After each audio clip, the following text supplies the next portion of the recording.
When last we left our heroes, Nara the Drow Sorceress, Danir the Catman Wizard, and Wolfgang the Angelic Warlock, after being shot forward 30 years in time into a world fraught with newly arisen demons, devils, and dragonkind, have managed to help set the course for a better tomorrow.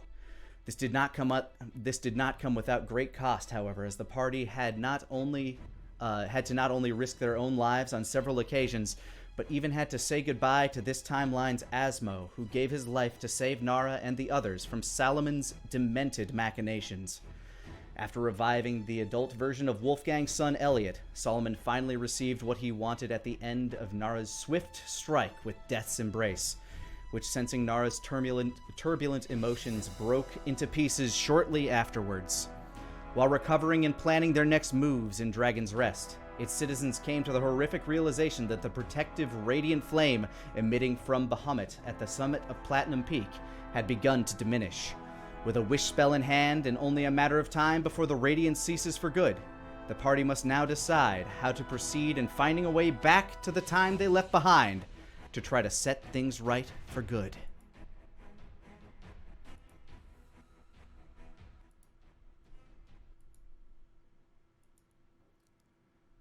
I was told there's a fade button for that, but I still haven't found it.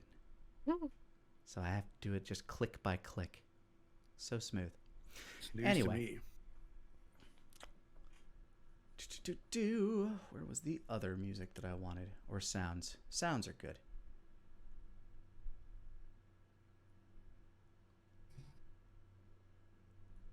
So you guys were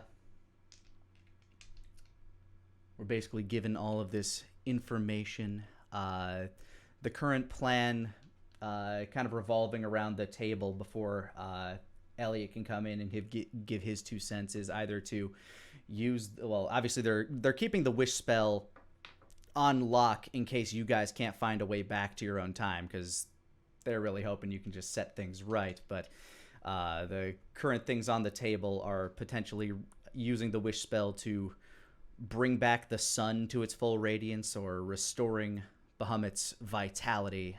There's various factions and arguments going on as to what the best use is, but in the meanwhile, the spell is being prepared, and the Archmage, Jimothy Blackwart, is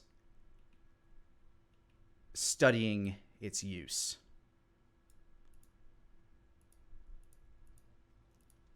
Around the next morning, Elliot is able to get up and about.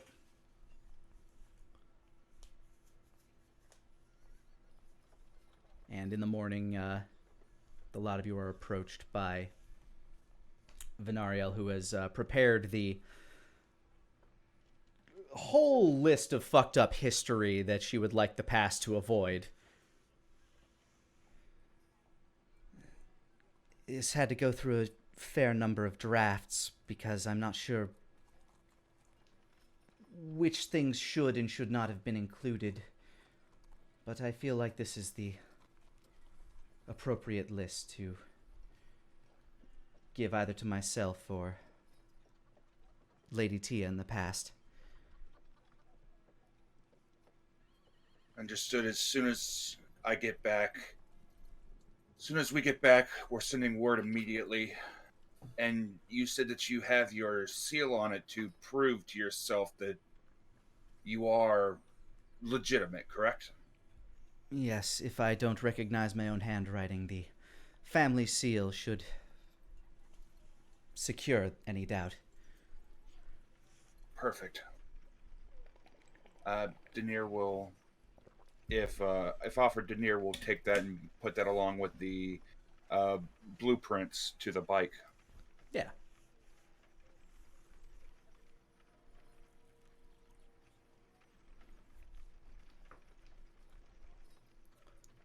Shortly behind her, you see Elliot kind of wandering out, crutch under his arm, still fairly bandaged up. He looks a lot better than he did previously, Wolfgang, but his he still has like a lot of like skin flaking off of his face, like he's recovering from a really, really bad sunburn. How you feeling, son? Like hammered shit, but Better than the alternative, I suppose. How about you? I feel fine now. I just... He sort of holds his stomach. I probably shouldn't do something like that again.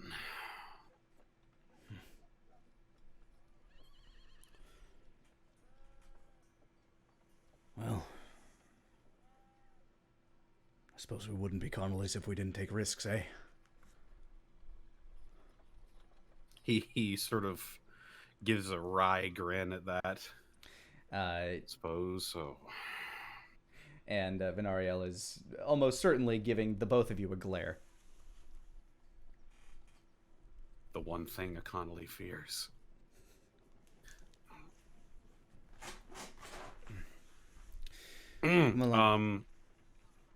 Yes.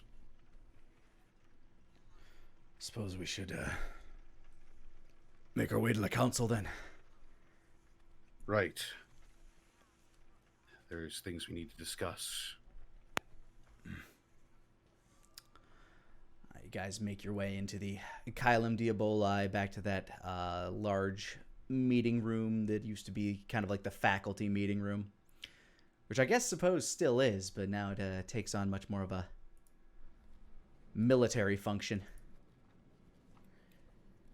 Inside Bahamut, Pogan, the head of Jimothy Blackwart, are already in there, as well as Timry. And now that the lot of you arrive to assume the remaining empty seats.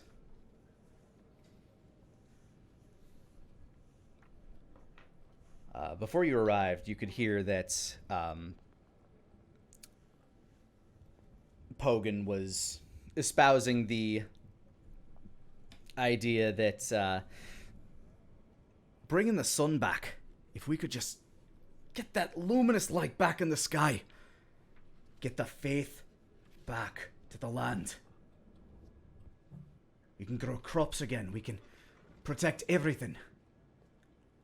The light is our ally.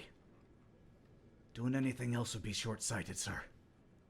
He's saying to, like, very sympathetically to Bahum, who's clearly torn.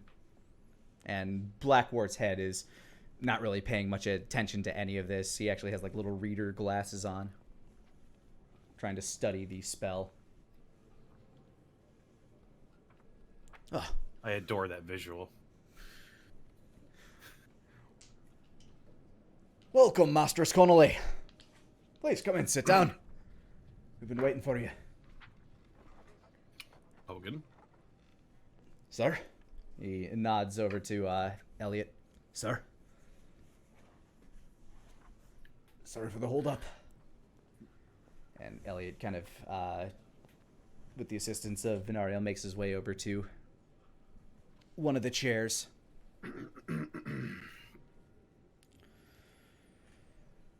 I suppose I should deliver my report. Mission was going about as planned. We made it in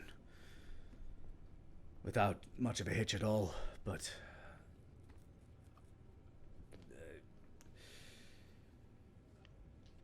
where to begin? Well, first we noticed that many of the higher-ups were arguing about which voice they should listen to, I believe was what we deciphered. I'm not entirely sure what to read into there.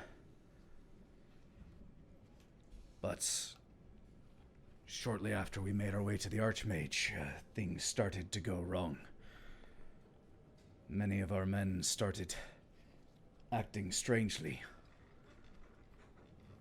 Not the same kind of strange as when they've been bewitched by the Blood Elf, but almost as if they had completely forgotten who they were. Like their brains had been switched.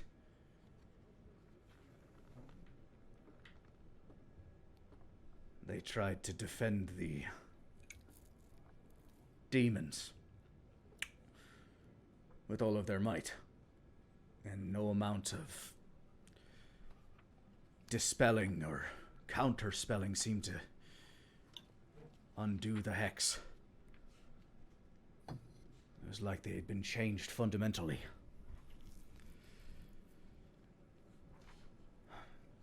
And then there was another that could erect barriers invisible to the eye, but nigh unbreakable.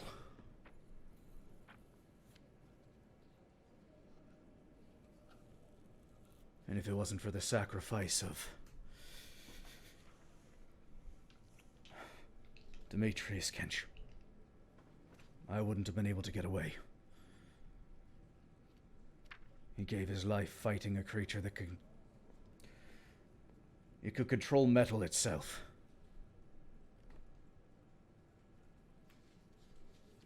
As if it had a will of its own.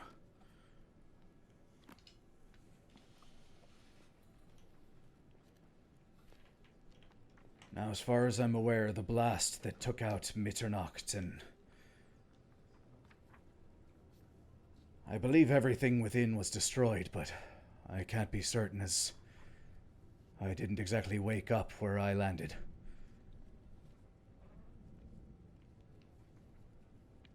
I understand that through great sacrifice of my father and Nara and Denir, I was brought back by the will of Solomon. Prick that he is.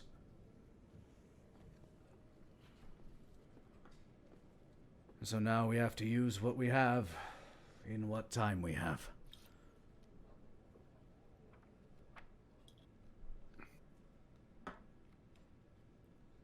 That's everything I have. As far as going back from the past, did the three of you come up with a salient plan for that? We've got a few options on that front. The wish spell that we acquired is going to be used as a last resort, failing our initial plan, which is to find Tominapombus and use his mastery of the arcane and knowledge of timelines in order to set us right.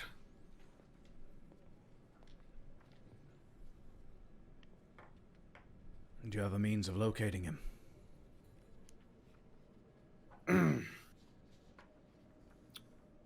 Denir? From what I understand, there's a being called the Great Sage that's in the swamps just northeast of Dragon's Rest that might be able to point out our location. I have been searching for him and his companions via the realm of dreams, but over the last 2 weeks I've found nothing, not a single trace of any of them.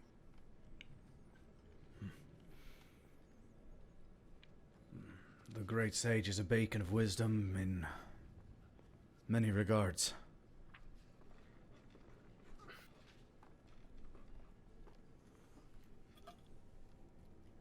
As time is pressing, we'd be able to find a way to expedite their travel. And he looks around the table. Bahum actually raises his hand. I can move faster than any horse we have. If it's even the least I can do, I will offer to carry them wherever they need go.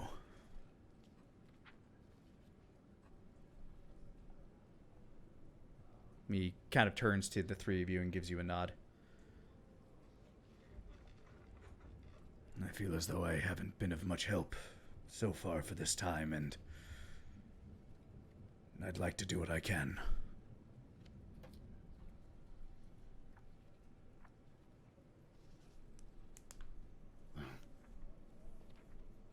I'm not going to look a gift dragon in the mouth. The faster we get this done, the better. especially with these freakish new demons on the prowl.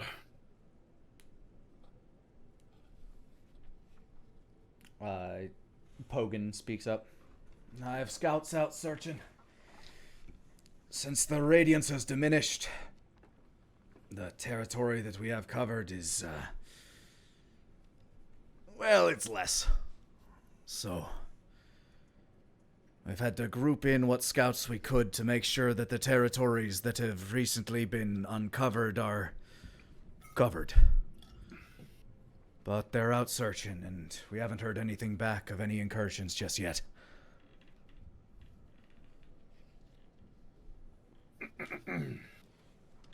For my own curiosity, the disease that swept through the north, do we have any idea of what that was or how to counter it?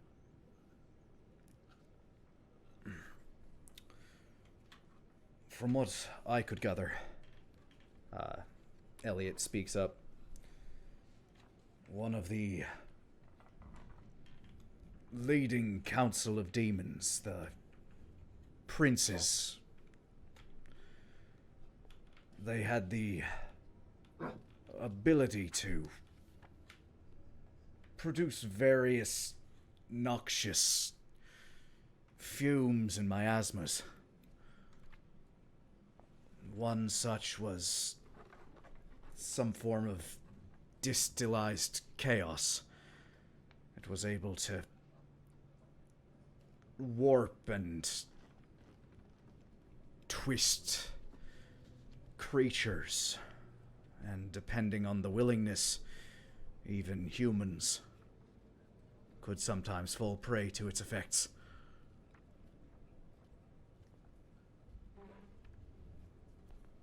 We believe that is a part of it. As to where the princes came themselves, we are still unclear.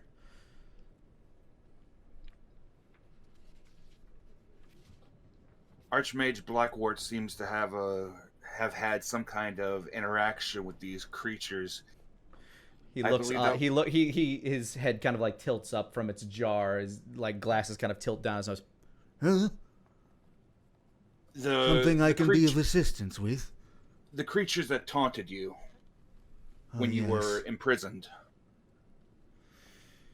Yes. I believe if one of these creatures is causing the virus which overtook, the disease which overtook the North, it could be a potential way to, by scrying on you in the past, I can find out more about these creatures and then begin to assault them via the Sea of Dreams. If I can put an end to one of these creatures quickly and efficiently, we might be able to stop the entire disease from the north from happening. Or at least begin to track this thing down. That would be a good one to stop. It would cut their forces short. Almost at the root. I've also begun preparations with Timry to set up an explosive so that once everything is prepared, we can take out the tower and stop a hole from being placed in the sun. That's probably going to be another major aspect for us to take down. Wolfgang, when you talked to Bahumet and you saw the beacons of everybody of major power, where were all the ones that you saw? Well, the biggest and most obvious one was coming from the west. We found the source of that. I think it's safe to say it's not there anymore, though. There was another one. You are correct. Actually. It should not be. Poof! There is another one, however. In the west, we were unable to locate. Dogud. I've spoken to him. He's ready to go as soon as Spike is summoned.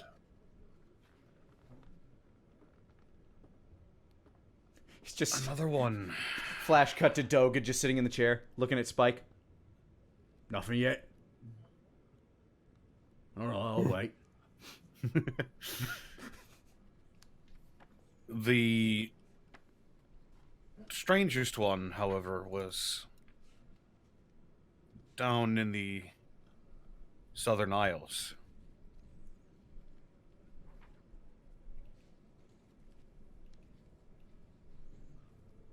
Where quite a large, strange-looking signature was. That one I'm curious about.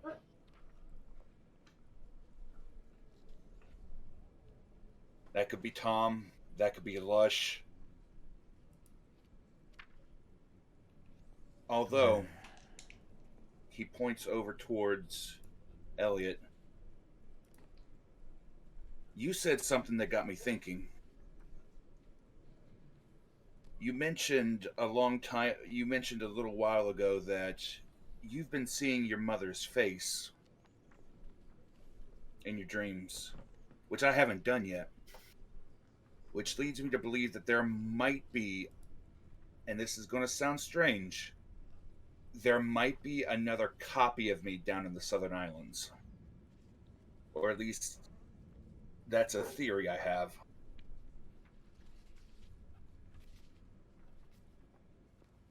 Sorry, that one's strange even for me.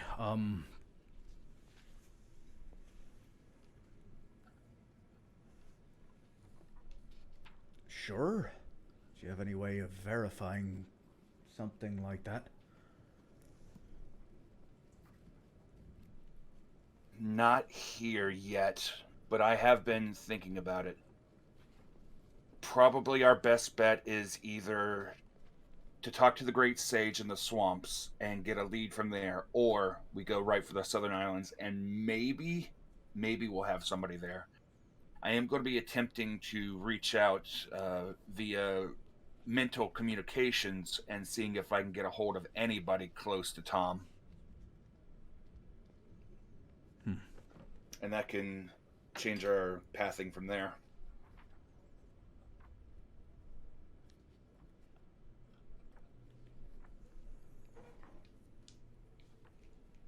Well.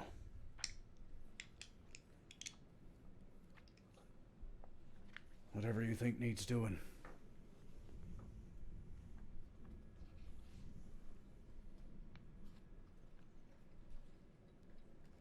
Is there any assistance we can offer in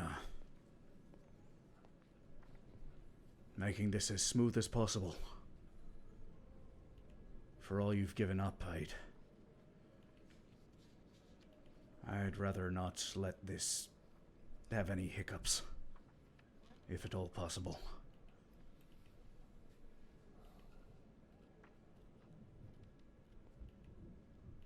Denier glances over towards Wolfgang and Nara.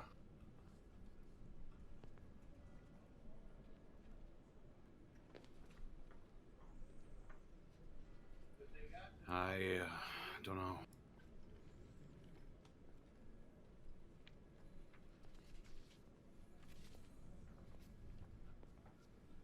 I know that I'm going to need, if we do manage to pull this off, I am going to need a piece of Archmage Blackwarp to assist in scrying on him in the past without his knowledge. If there is, I dare say, a psionic in their midst, that might prove exceedingly difficult to do so without them being tipped off that I'm messing around and watching them. Most of the flesh on my face is dead as it is, so... Just not my eyelids, if possible. I do still enjoy blinking. He blinks. I was considering maybe a piece of the ear. Yes, that'll work just fine. And Denier will, with his permission, collect a piece of Archmage Blackwort. And It's very old, dead flesh. It's just like you kind of like reach in there with one of your claws. You kind of like snip off a piece of the tip of his ear. Mm-hmm. It's like it feels like you're holding like solid jello. Ugh. Gross. Yeah, you're welcome. Put it into a vial, put a stopper in it, slip it away. It's going to be exceedingly helpful once we go back.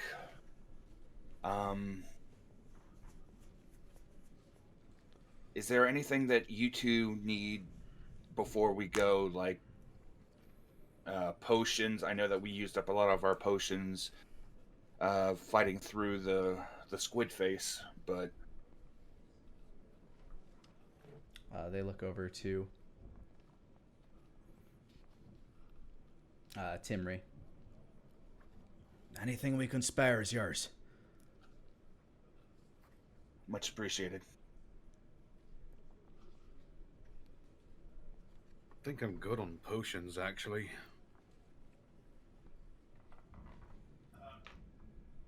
I could use some.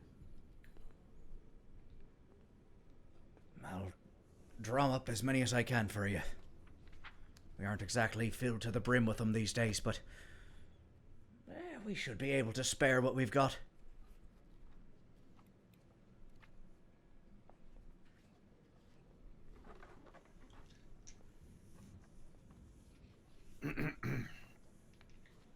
Well then. If that's everything, all we need now is just a means of communication for when everything goes right. And Elliot just kind of holds up his crossed fingers. A signal for letting us know that we're good to go. Or letting us know that you will have need of the spell. I have means of long-range communication. Very short, a short message, but I can get it done as long as I've got some kind of any kind of energy left. That should work just fine, Venariel says. Well then. Let's save the world. You're here. Again. For the last time, hopefully. And he kind of claps your shoulder as he uses you to stand up. Hopefully.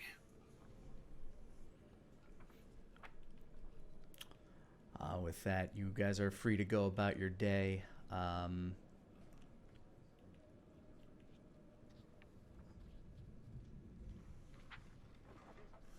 Is there anything in particular around the city that you'd like to do before you leave? Anybody you'd want to talk to?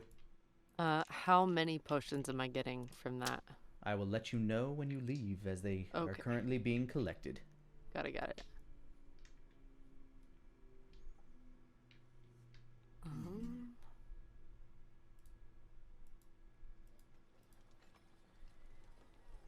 Basically, I this is your guess- chance to do whatever lore stuff you want to do and try to collect anything that you might want to bring back with you from this area. If there's any information on this sage that's been written down anywhere, I'd like to see it. Oh, sure. Go ahead and give me... God, what would gathering intelligence be?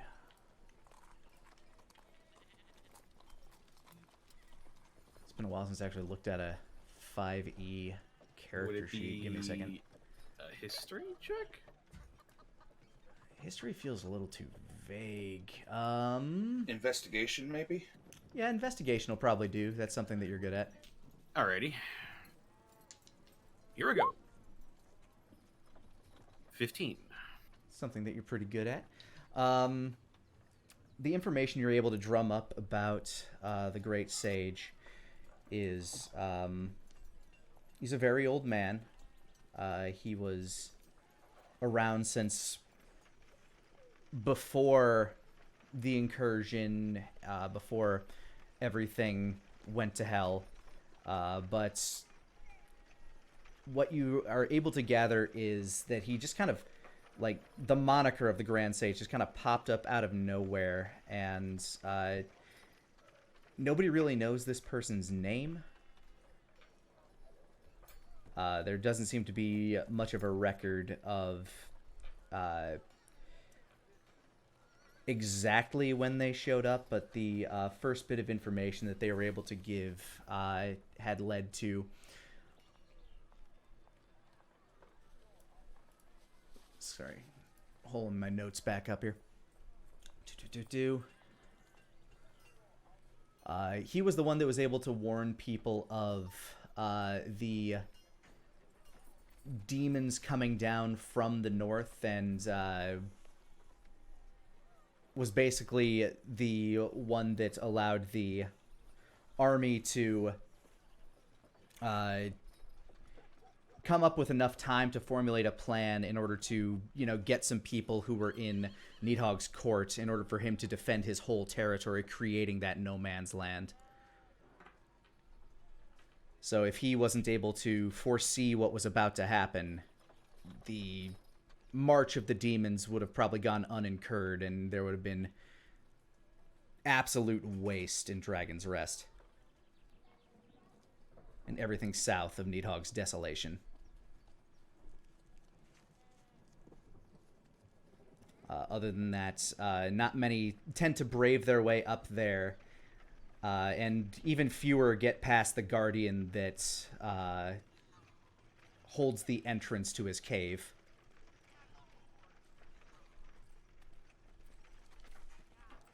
They say the person that guards it is almost like a force of nature, something that's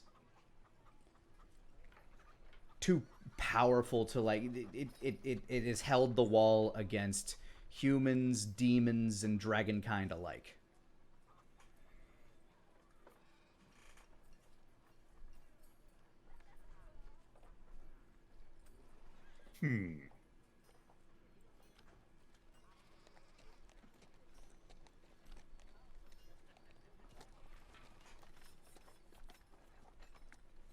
That's everything you're able to find on them. Alrighty. I'll just present that to the rest of the group whenever I finish my research.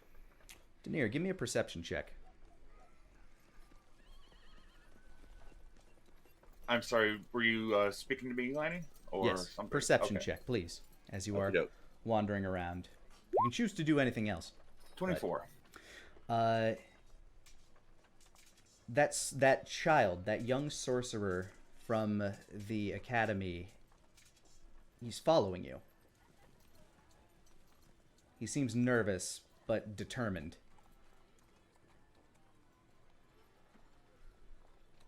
As he's walking, Denier wanders over to a wall, and he stops and he leans against it. If you wish to talk, I'm all ears.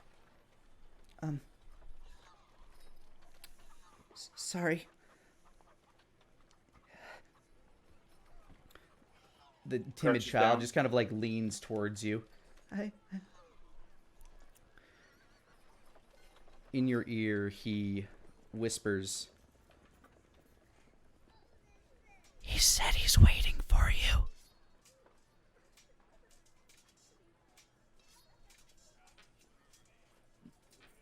The one that spoke to you previously?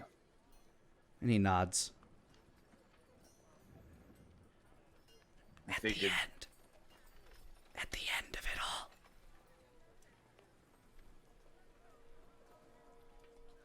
Yeah, I figured he was.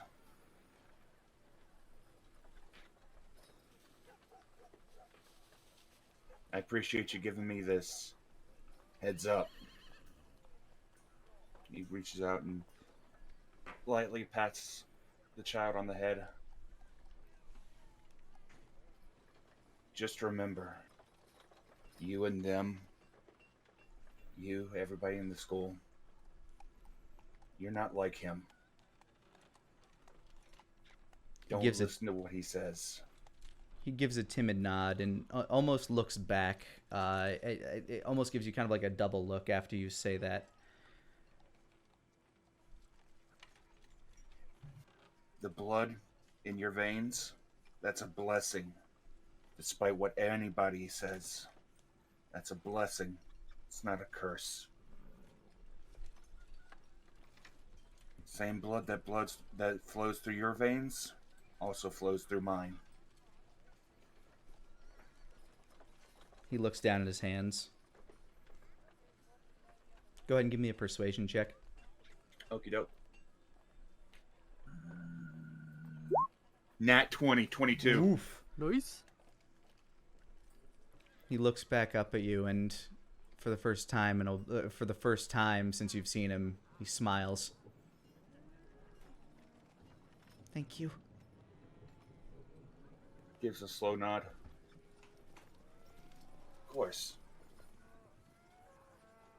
Remember, as long as I'm around, there's always going to be solace for you in dreams. I see why the headmistress likes you so much. And he kind of starts to scamper away. He watches the boy wander away. He looks at the staff of Arcanos at his side. I'm going to need to get you repaired, old friend. Picks up the staff, gives it a spin, and starts walking back towards the council chamber where Archmage Blackwort was. All right. He's still inside studying. What musculature remaining on the side of his head is kind of like wiggling his now slightly snipped ear.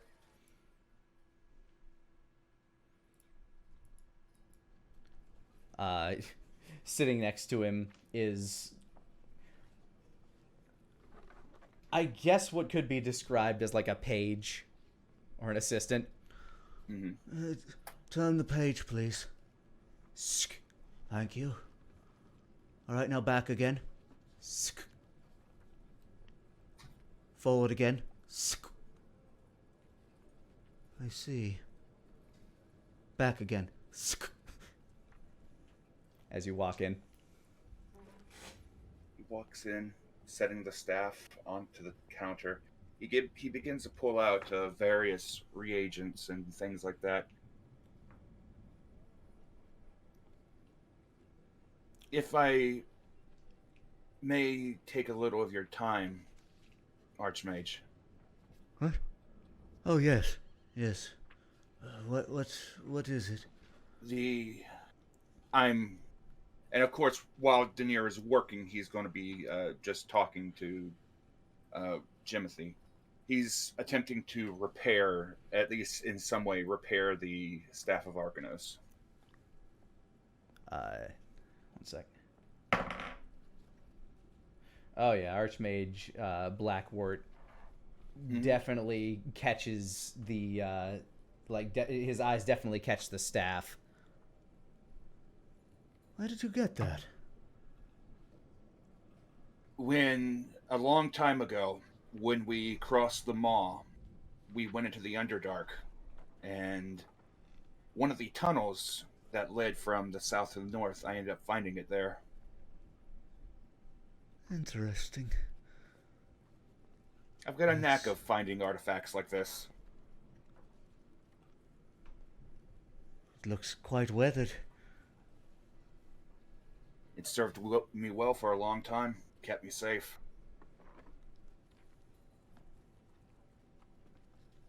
But I'm wanting to restore it. I received word from an old, and he air quotes, friend of ours. Oh? Yes, I plan to use this weapon against Ramses Palto. I What know the remains other what pieces remains of of it. his eyebrows go up a bit and then furrow. Good.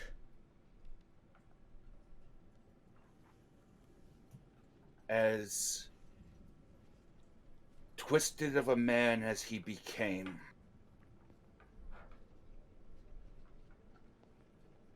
he wasn't entirely wrong. The sorcerers aren't innately evil. And I realize that a lot of them have twisted and become exactly what you thought them to be. They are uncontrollable.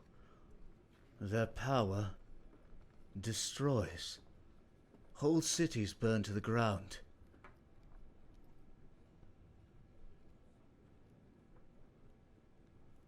And if they can learn control, they would be a valuable ally.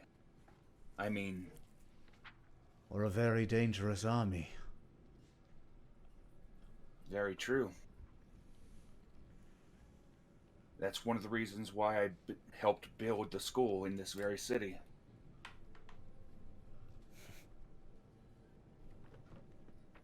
For a military advantage. To give them hope. To give them a place where they wouldn't be persecuted. Where they wouldn't have to be afraid of being killed because of who they are.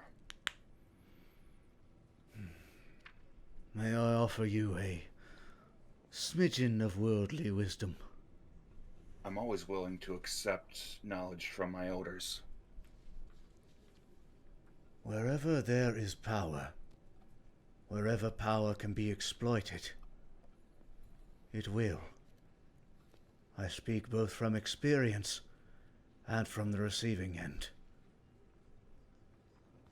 Those with the power to take the power have the power.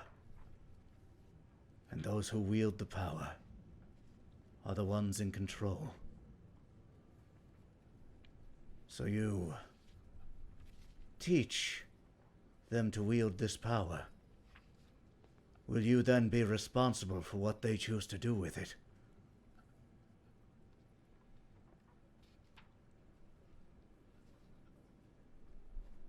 I've considered myself responsible for a great many things up to this point. But in the end, you can only show them the door. You can't make them walk through it. But if it comes to a situation where one of my students is a threat to the world, I'm going to step up, and I'm going to make sure that they're taken care of. Monsters get hunted. People don't. But where is the line? What am I to you, a person or a monster? To many, I'm a monster. I've killed more people than you've probably ever met.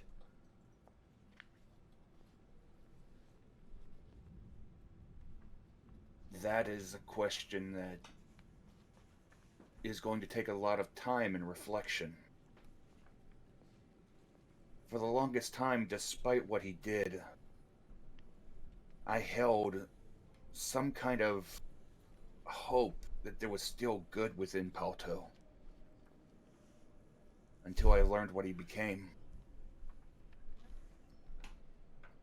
Part of me still wonders if there's still good within him. If everything that's happened has been some grand scheme to try to make the world better. But I doubt myself constantly.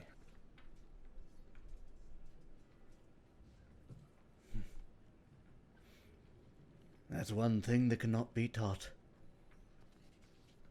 Self-assuredness.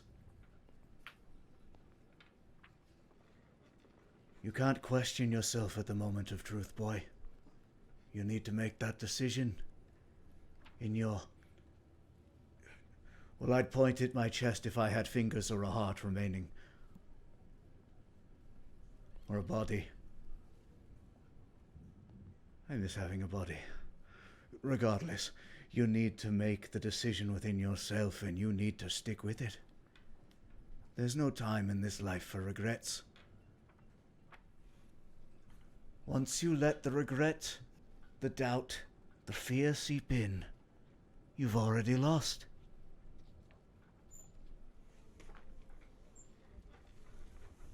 And as Blackwart says that, and he says the fear, he hears a voice in the back of his head. And there's plenty of fear within you. The words of Phobos that he heard from a while ago. The manifestation of his own nightmares. But Denier nods slowly. You will be many things to many people. A savior or a monster. What matters is, what are you to you? Because at the end of it all, that's the person you'll end up with.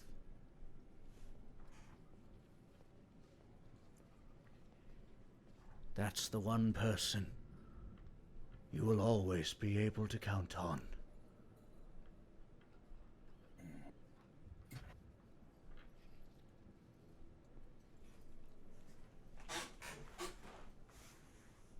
Denier goes silent for a little bit as he's continuing to work on the staff, letting everything that Blackwart's been saying sink in. What is it you're attempting to do with the staff, by the way? Basically, I'm trying to repair the cracks that appeared in it.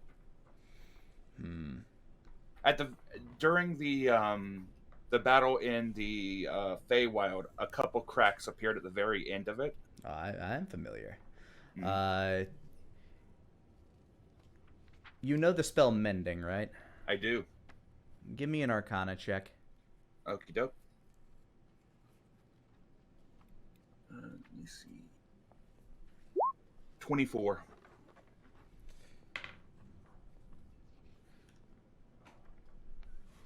You're able to kind of like infuse some of your magical energies into this to kind of like undo some of the cracking and splintering of this wood, but it's such an ancient artifact, and you're kind of afraid of messing with some of the rune work that's kind of etched along its frame. That you are only trying to knit together some of the splintering pieces that are frayed at like the very edges and the tip and kind of speckled within the runic patterns, but any of the splintering that happens to be going through those patterns, you're unsure enough that you're not willing to like try to guess at it, basically. But you're doing a decent job. It doesn't look like it's tattered or anything. He needs it to basically be able to hold up for one final shot. You believe it'll be able to do so.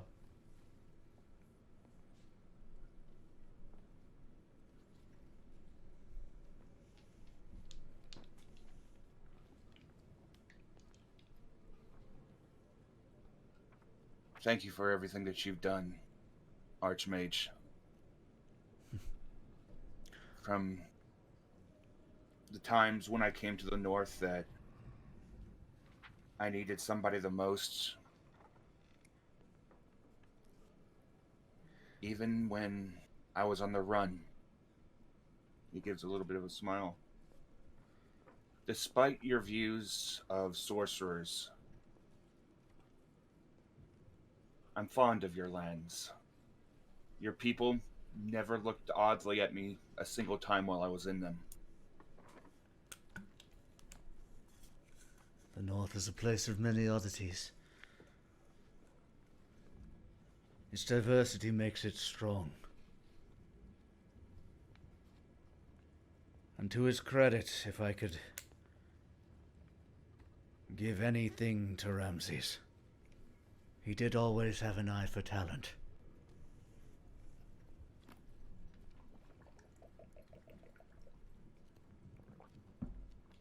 He gives a slight nod.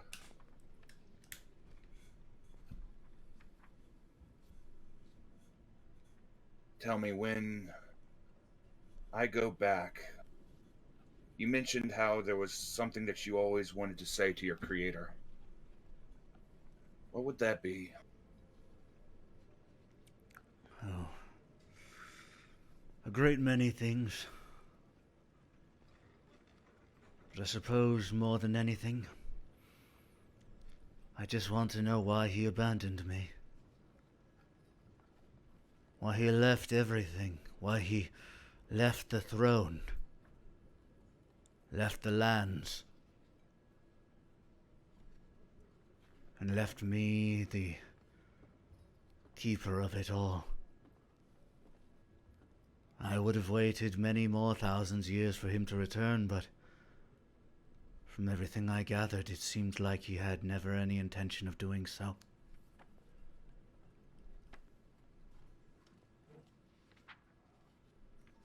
I just want to know what happened. I want to know why.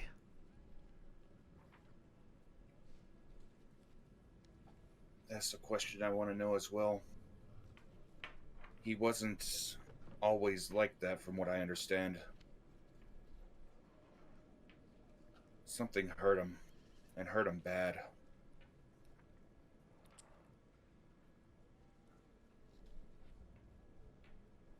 I feel a great many things had worn on him even before he created me.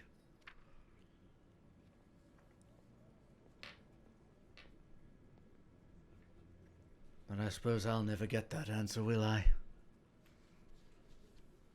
And at the end, I suppose the answer wouldn't really matter. What matters is what we make of the answer within ourselves.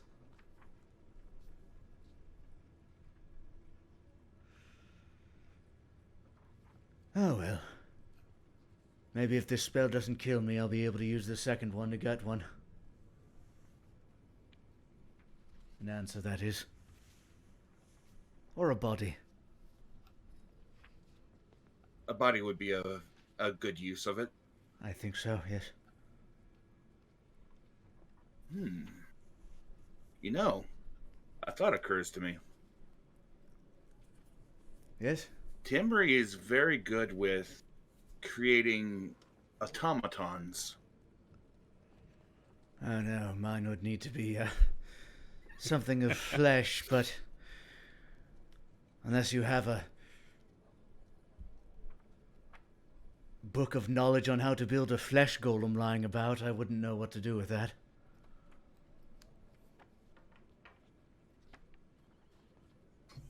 Can I make a history check on that? Because Bob remembers. Bob has a theory, but Denier might not.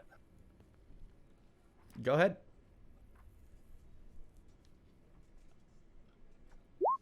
15.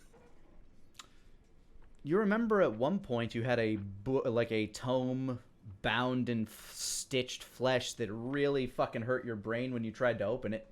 And then Wolfgang took it away, and I never saw it again. So the last person that had it was Wolfgang. That is what you recall. Yep. You know, might have an idea about that. I'm going to have to talk to Wolfgang, though. But I'll get back to you on that.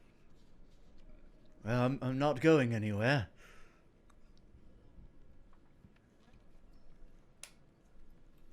And Denier's just going to tinker with his staff for a little while, tinker with his spells.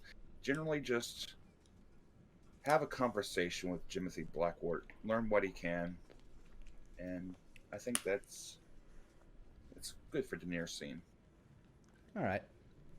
He just goes back to studying the spell. Nara, is there anything that you wanted to do before heading out? Would Bahum... How old is Bahum? Is he like before the current gods were gods, or... He is slightly older than Solomon. So he was around before Solomon was a thing? Yes. Okay. Then I would say Nara's gonna go talk to Bahum about that. You can find him just sort of. He's actually kind of like kind of waiting around kind of a central like hearth in the courtyard, just kind of waiting for you guys. And as he sees you approach, he stands up. Well, your preparations are quick. If I'm honest, I'm not really thinking about any of this too hard. You've been through a great deal. I can empathize with that. Yeah. I was kind of wondering, you were around when Solomon was, like, new, right? I was a child at the time, but yes. What happens when there's not a god of undeath? A lot less chaos, from what I remember. It's like... Imagine you're building a castle out of sand. You've sculpted it right. Everything is just the way you want it. And then out of nowhere, somebody comes along and decides they think it would look better a different way. Now, as a child, you don't understand that that's their perspective and that they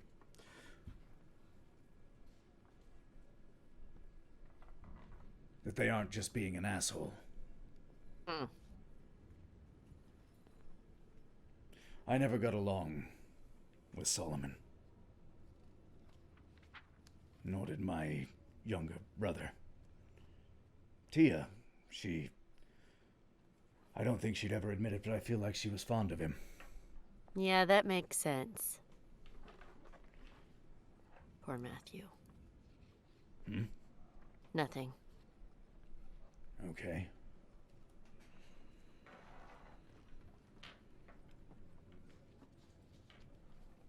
So, now that he's gone,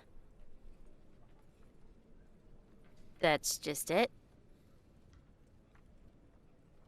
I mean, there's a lot to be done before it can be just that, but I guess his absence will be felt By... It's hard to say until everything else can be wiped up, but the land that he created, the creatures that he left behind, I don't know how they're reacting or how they...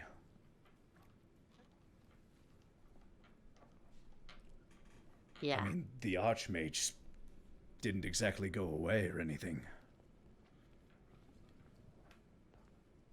So I guess what marks he left have lingered, at the very least. Yeah. They'll probably just kind of die out at their own pace, right? If such things die naturally, I suppose so. I'm not exactly an expert on the realms between life and death. I've only ever seen it one way.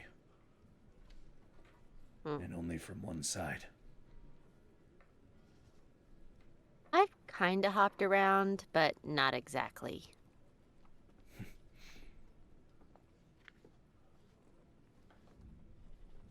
Then I feel in this regard you'd be of more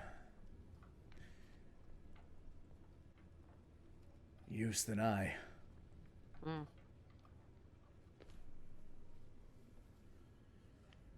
Could have at least left me some powers or something. Gave me that stupid scythe and then took it away.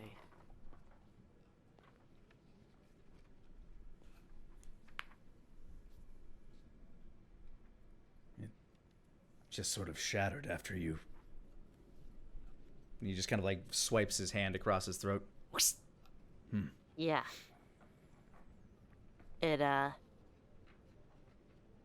something about Mother Death, and she's in this now, and yeah. I can, like, talk to her, but that doesn't let me do anything. Sort of. Not, she can't, I can talk. But she can't. I get it. So you have a direct line to one of the most powerful beings in the known universe. Yeah. I can't imagine that's all bad. I don't really want it, if I'm honest. It would have been nice to keep Asmo instead. Maybe the fact that you don't want it is all the reason that you're more deserving of it. Ooh, I hate it when things are like that.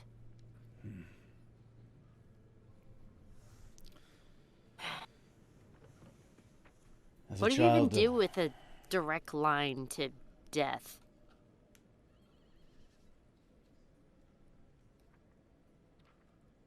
I'd want to know how my family was doing.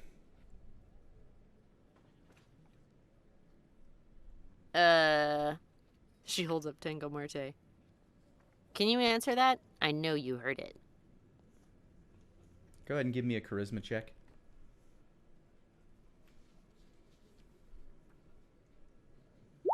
$11.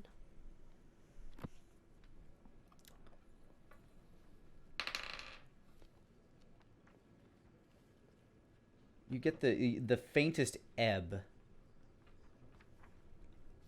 of like a pulse from the weapon. Like, what does it say? It doesn't really, like, to the point where you're almost kind of like not in tune with it.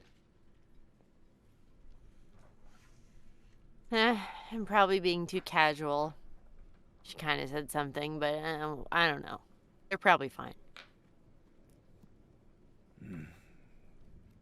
If you want my advice, I'd look for somebody that knows a lot more about the realm of death, the domain of it. Like who?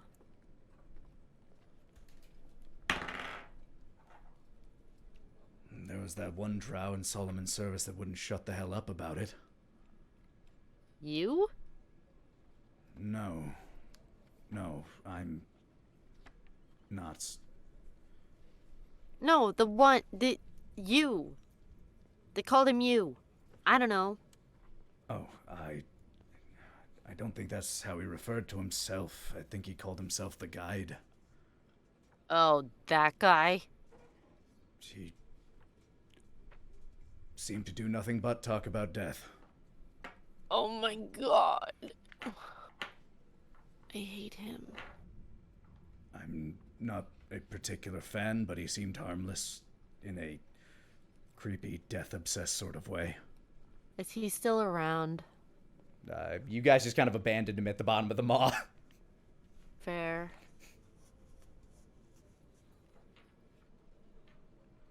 You think he's still doing weird, creepy death things down there? Honestly, I haven't put much thought into it, but I also can't really imagine anything else. Can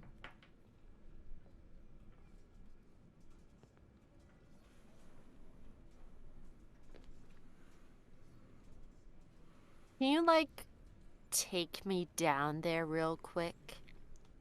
I know it's like a few hours, but you are a dragon. Try a few days. Oh, to fly Yeah, through the mall? I thought it was a couple hours when we flew out. It is a 1 month march. No. Dragon's Rest to- When we flew out of the mall. Oh, when you flew out of the maw? Yeah. Flying into the maw, or flying out of the maw the first time took about an hour to reach the bottom of the maw to the top of the maw. Right. She is asking for Bahum to fly her down to the bottom. All right. From Dragon's Rest, that would take a while. Oh, puff. I forgot where they were. Yeah. Yeah, it's a sizable journey. Well, guess I get to figure this one out on my own. Yay.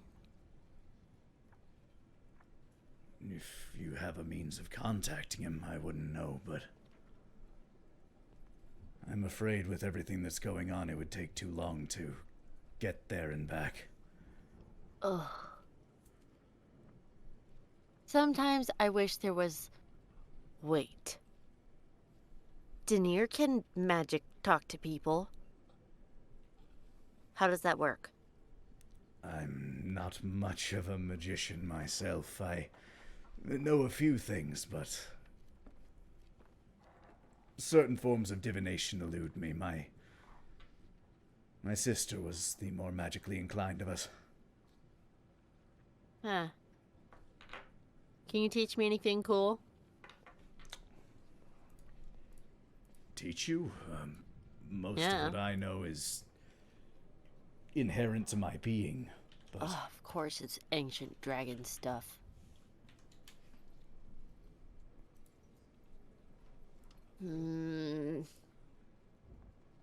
I could Sorry. teach it to you about as well as you could teach me to do what you do with your shadow. Oh, yeah. I don't even know how to do what I do with my shadow. So...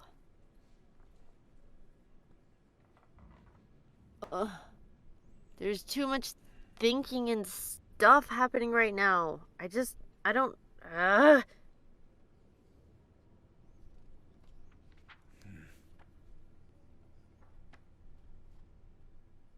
Well, thanks for letting me know about Solomon stuff.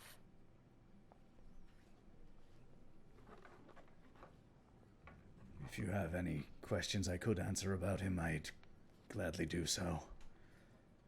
We weren't exactly on the best of terms, but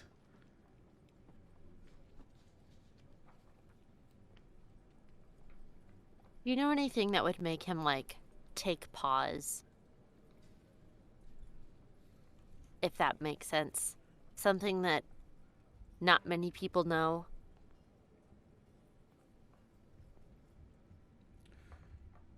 Because I'm going to see him in the past. Maybe. And I don't know. I want to ruffle his feathers a little. you know what, I might. He holds out his palm, or he holds out his hand, like open palm. And he kind of like thinks to himself for a moment.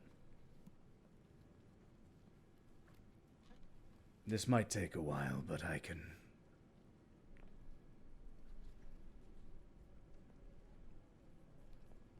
come up with a few things.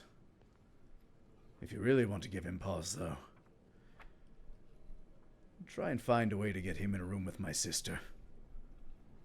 Wait, why? He kind of smirks to himself, like looking off kind of into the distance. Just a theory.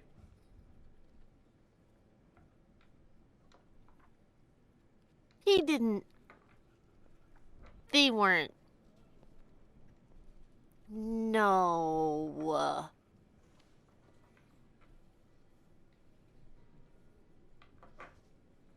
Well, good to know, but give me some other stuff that's not that. I don't want to think about that.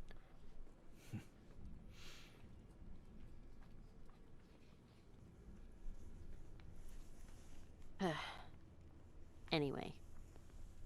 You think of stuff, and I don't know. I'm gonna walk off some of my brain. You know, for somebody who was brought up by him, you're a surprisingly charming young woman. He reaches, like, he actually holds out his palm to you, like, hand down, as if he's about to hand you something. I think that's the first time anyone has ever said that to me. And, like, tentatively puts her hands under his. As he opens his palm, into your hand drops. It's kind of like an ovular, smooth, golden stone with a kind of pointed tip at like the tapered edge of the oval. What's this? A boon. I'm not sure how useful it will be here, but in the past, maybe. Well, concentrate on trying to find something shiny. On something shiny? Mm-hmm. And then go ahead and give me a perception check with advantage. 21. As you concentrate, all around you, like you can see on the street, and like the area around you, anywhere that a copper, a silver, or a gold has been dropped, it starts to kind of like glow faintly in your eyes. Money? And as you look around further, you can see that anybody walking around with jewelry or anything expensive on starts to kind of like glow as well. Basically, this is a boon that will give you advantage on loot checks. Oh. On loot checks. Oh. What is Solomon hiding mad stacks in those weird capes of his? I doubt it highly. He never seemed much interested in gold, silver, gems. Unless they were magical. That tracks. No, as a dragon, it's something that I often see. It's the way I see the world. Your eyes are just like this? They do many things. They allow me to see the truth of many things. Huh.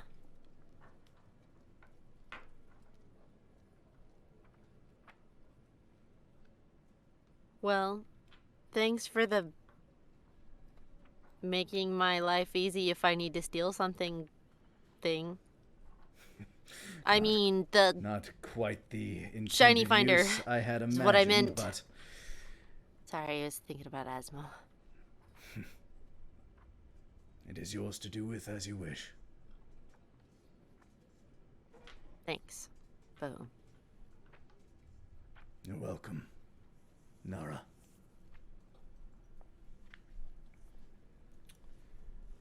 Denier, you were able to find Wolfgang fairly easily.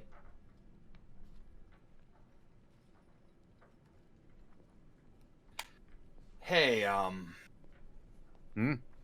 thought occurs to me. You know how Blackwort doesn't have a body? Yes. You It's remember? like the second most noticeable thing about him. So, do you remember that back when we were searching the school in Ironforge, in Ironforge, I believe, how we had or Iceforge, when we were in Iceforge searching the headmaster's quarters, how we found a book that you took away from me because it hurt my brain, that was bound in human skin. Oh. Yes. I do remember that. A thought occurred to me that it might be useful to him without him being tempted to burn our wish on him getting a body.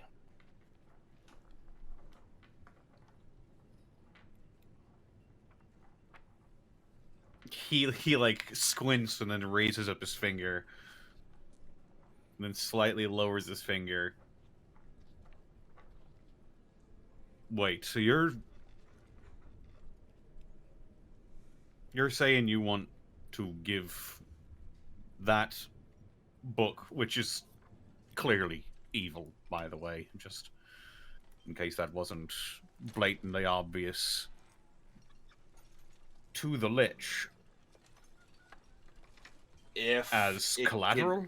If it can be used to hypothetically make him a body, it could be useful. I mean, it's clearly necromantic.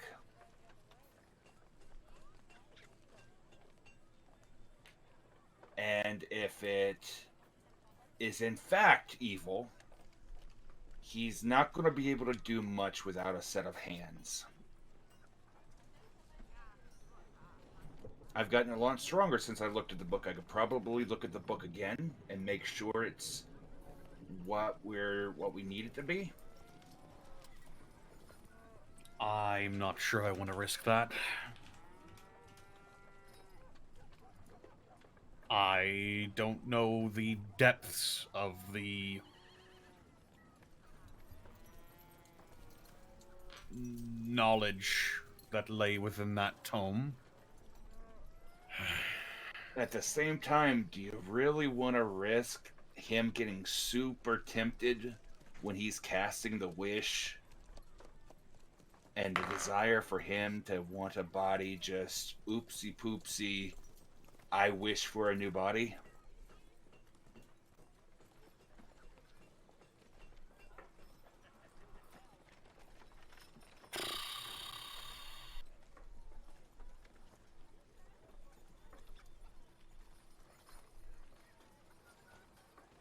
I mean, granted, if he did that, he'd probably be down before,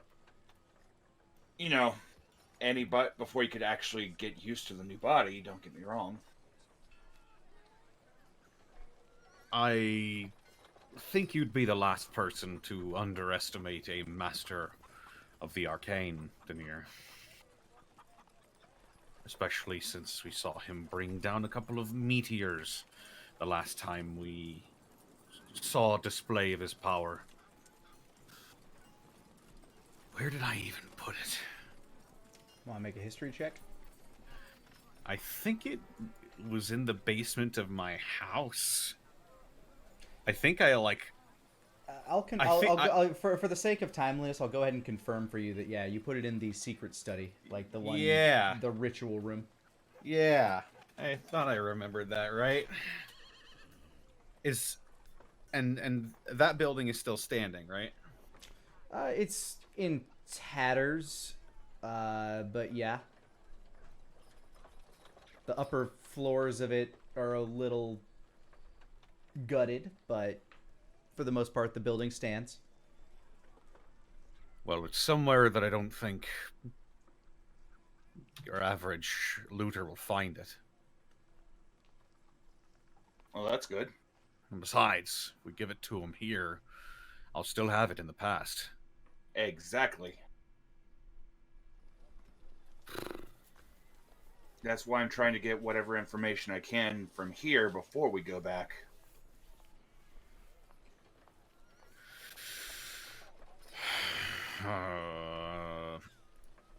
Let it be said for the record, I really don't want to fucking do this. Let's go find your skin book. Well, worst case scenario, if it is, I can always take a look at it. If it is something that we don't think he needs, we just don't give it to him. Not the fun kind of skin book either. Nah, your grandpa probably had plenty of those, though. Deer stops and looks at Wolfgang for a second. What? Not a thing, man. Denier just remembered how much porn he bought. You make your... cocks a brow. Deer doesn't need porn magazines anymore. He has major image. Imagination. He has the plane of dreams. It's true. There are a lot of people that dream about fucking. Anyway, you make your way back to your house, a place that you haven't gone to since arriving back in the future. Sure enough, this place is gutted. The walls have been stripped of any finery. Chairs, tables, everything's basically been ransacked. A lot of like doors and stuff have been pried from the walls to be used for materials. Some of the walls themselves have been knocked down, stripped for brick. But sure enough, one place that they were not able to find or get into was the secret study, which opens up, and while it is absolutely covered in cobwebs, as you make your way down into the basement, staying away from as many of the little spiders as you can, you do find the old, dusty, flesh-covered tome.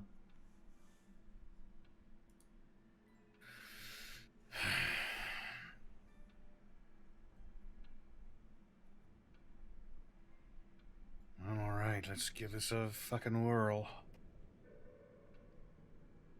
Did one of you wish to open it? Denier will. Let me check and Double make checking. sure. Do you have at least 2 5th level spell slots? I do. Okay, then this book does not immediately brain damage you. As you open it up, you do feel your body just kind of quake and tremor as if you were looking upon something forbidden, something old, something eldritch and arcane. The words inside are all inked. Every single page of this leathered-bound tome is made of human flesh, papered and leathered and textured, and each of its pages are inked with the blood of those that were made to create this book. This knowledge is old, forbidden, and seems to detail the means by which one can craft a being of flesh, crafted to do the creator's will.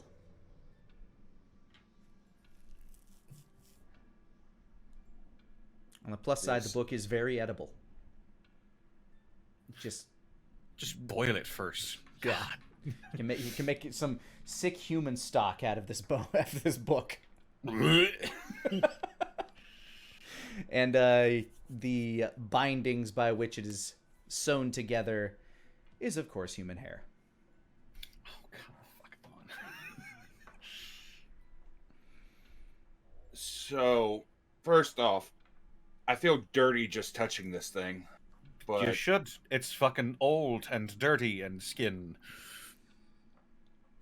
Yeah, Wolfgang, you feel like there was a shudder that went down your spine as soon as Denier cracked it open. Like the room that is already like 50 degrees as you're standing beneath the surface of the earth. It's like it dropped another 10 degrees as soon as it got cracked open. Every fiber of my being is screaming at me to destroy that thing. Are you sure about this, Denier? let me pose you this question, Wolfgang. Why did I never destroy it? It's particularly difficult to destroy, actually. Fuck! I tried. Not impossible, but it's not easy. Do you want the probably one of the strongest mages on this planet as of right now to not have a body and to have no way to cast most of his spells? Especially when it means defending Dragon's Rest and pretty much, do you want your son to have arguably one of the strongest mages on the planet by his side?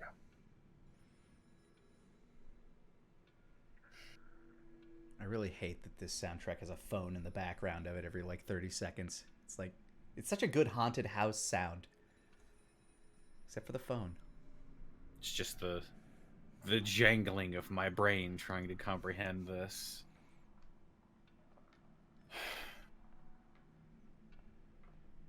This will give him an opportunity to create a body for his own. Now, according to this, it's going to take time to make it. And it's going to be way past the 2 days that we're going to need to be able to get to the Great Sage. But this is a little bit of an insurance policy so that he doesn't use the wish for a body of his own against us instead of us using it to go back in time.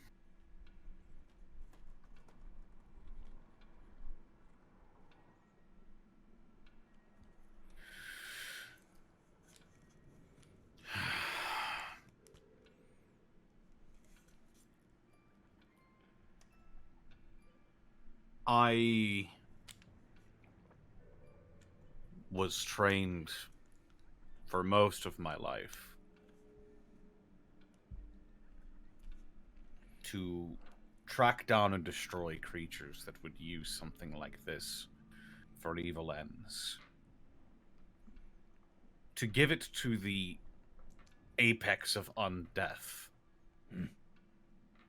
feels wrong. But Jimothy Blackwart is a being of reason. He did accept our terms for brokering peace between the North and the South so long ago. And he did give me safe haven when, nobody else would. Fine.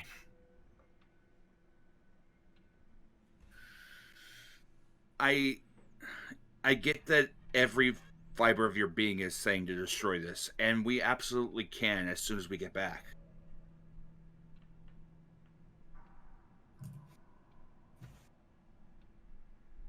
Just...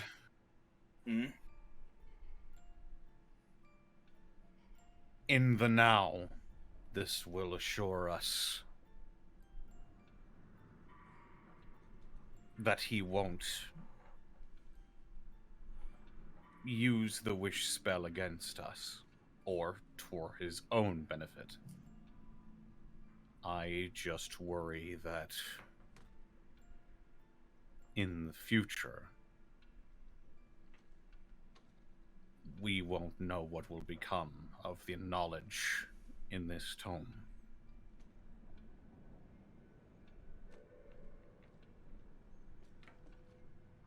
Basically, you're concerned what he's going to do with said body.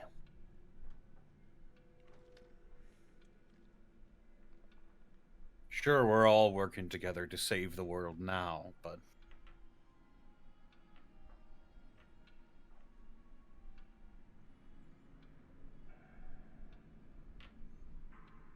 I've seen what power like this can do to people.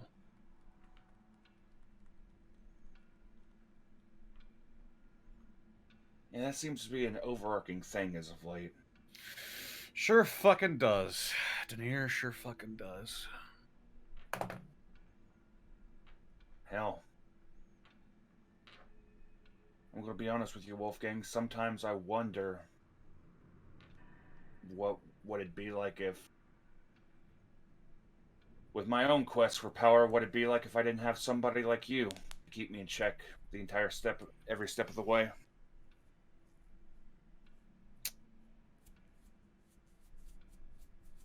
Well, I'll be honest, Denier.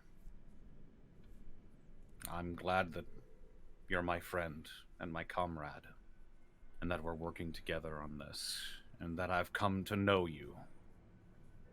Because in any other circumstance, if you were to go bad, you'd have met me one way or another.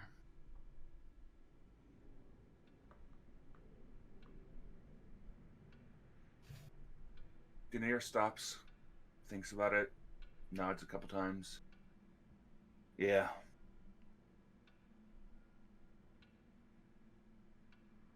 I wouldn't like to see how that meeting would have turned out.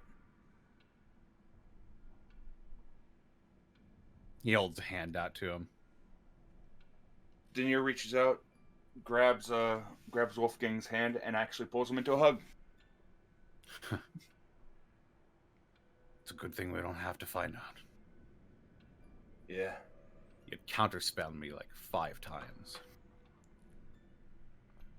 I absolutely would. Not to mention, don't forget what Chimby would do to you. It's be so bloody annoying. So bloody annoying. Yeah. Especially when that big spell comes out, like, say, I point a finger at you and you die, and you just counterspell it, it'd be horrible.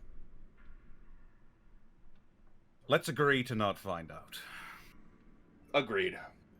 And Denier closes the book and pockets it.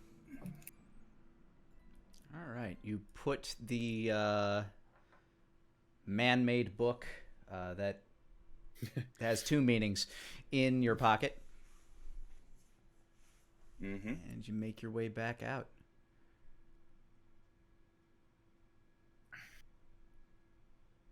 Do you deliver it directly to the Archmage? I'm gonna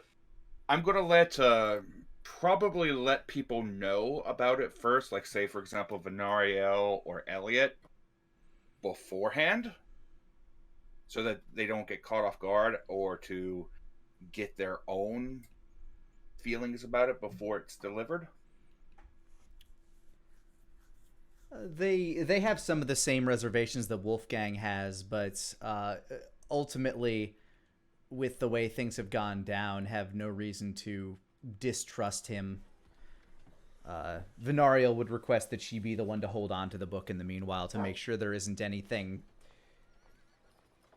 beyond creating a golem inside of it that could be malicious or some sort of curse or trap. Plus, not to mention, there would have to be hands in the casting of the process. Yeah.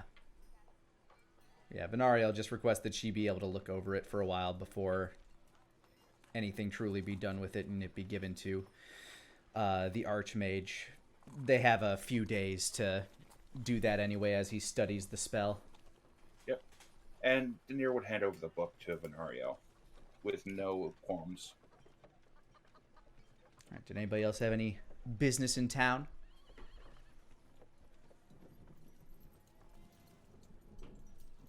I got Denier had something for dream time if nobody else has anything. It's still the middle of the day, but Yeah, then he's going to wait until later on to be able to do it. all right. We'll wait until evening. Mm-hmm. But with that, with all business in town settled, you kind of gather around the central hearth of the courtyard of the Kylum Diaboli. Timri comes out with a satchel full of potions. Nara, you are granted 3 healing potions Thank you. and 1 potion of invisibility. Oh ho.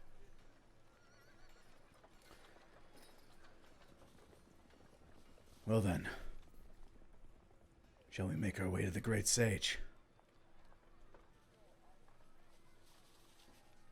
Sounds like a plan. Let's do it. Venariel and Elliot stand amongst you. Suppose this is it then, old man. Suppose so. Guess next time you see me, I'll be a bit shorter. He kind of cracks a smile. Not too much shorter.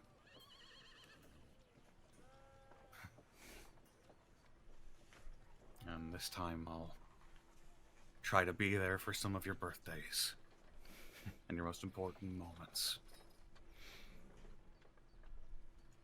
Just gives a small, kind of teary-eyed smile. He lets go of his crutch and just walks over and gives you like the biggest hug he can possibly muster.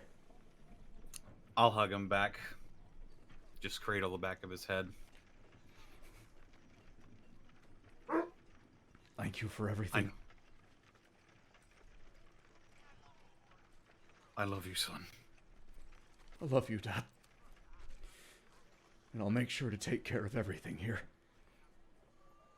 You make me so bloody proud. And I know your mother would feel the same way. And I'm proud to be your son. And I'll keep everyone here safe. No matter what you do in the past to fuck it up, I'll clean it up. Well, let's hope I'll be around to clean up my own messes. You better. You turned into a damn good man, Elliot Connolly. I came from good stock.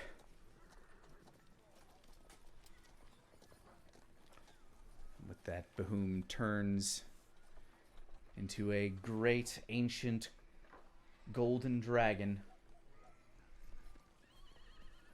Go on with you then. To the family business. Right. I'm leaving this time up to you. He kind of limps back to his wife and puts his arm around her shoulder, both to give him support and as a sign of solidarity. Give him hell, Dad. Oh, you know I will.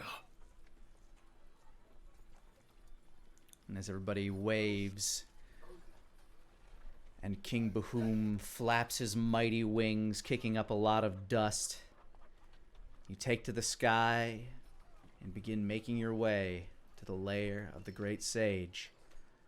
And here's where we'll take a break. Hey guys, Lani here. I just wanted to thank you for rolling with us. And if you wanted to catch us live, you can do so almost every Monday at 5 o'clock Central Time over on twitch.tv/Lanipator. Now, back to the show. So you've been playing for a few hours as you make your way over the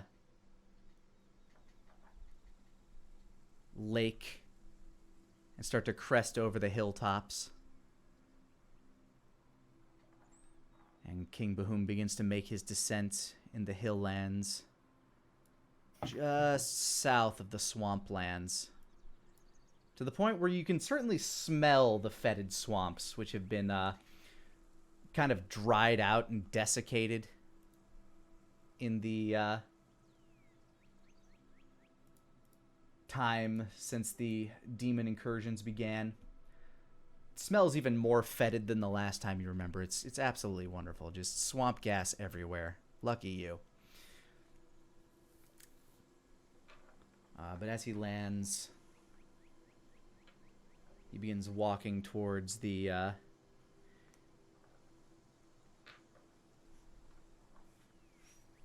hill, or the kind of like the edge of the hilllands where the swamp water kind of meets the land. Just the edge of the forest.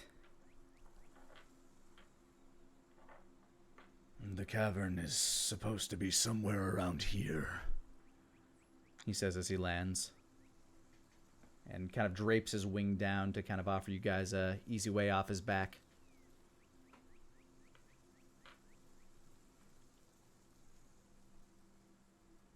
I'll slide off his wing. Yep.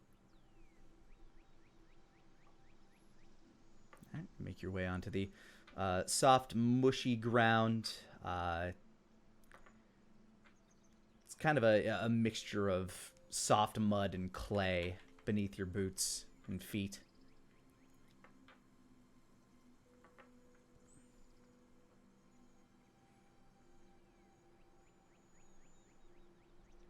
You know, I don't think I've mentioned it before, but I hate this place. Yeah, that makes sense.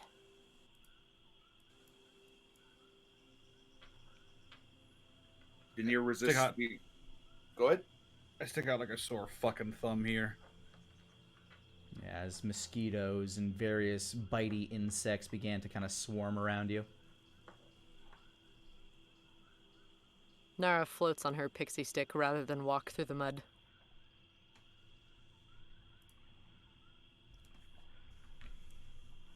You hover defiantly, Oh yeah, laughing at gravity.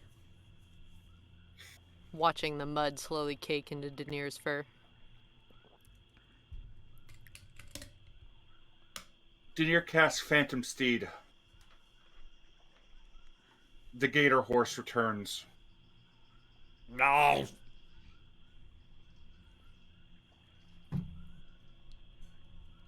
Its eyes looking in two separate directions for great derpy effect. No.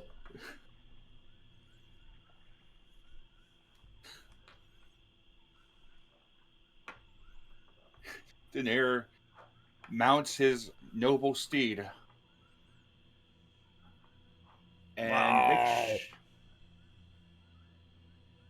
I love this thing. I really do. That moves way faster though, doesn't it? Yeah. But he can ride it at a casual pace if he wants. True. And you guys are relatively close to the area you seek to search.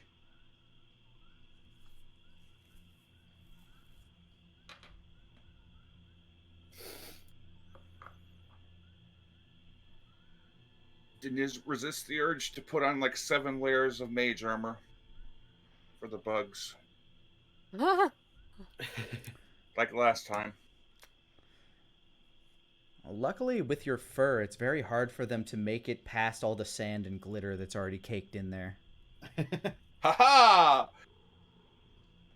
My ultimate defense, sand. One of these days, someone's gonna pick you up and shake you, and who knows what's gonna fall out. Could Yeah. be anything. Nara looks him over while holding the gold amulet, seeing how many things might precisely fall out of him. You can visibly see any loot that is visible on his person. Any rings, any gold that might be peeking out of his pockets or satchel. You would detect that Daenerys actually has platinum on him, as well as some gold. Boy's carrying a decent amount of money. Mhm. You're holding out on us. Look at Not like- you, fancy pants. What? How much platinum you got in there? I still got a little bit left from Loxley. Nice. Good old Loxley. What do you think became of him? I should have cut more off of him. He's still around. Bahum will answer you. Ah. Say what you will about the man, he's very hard to kill. That we know from first hand. Are the Fey Runners still a thing? To a degree, I suppose. Less of what they used to be, more of a band of survivors these days.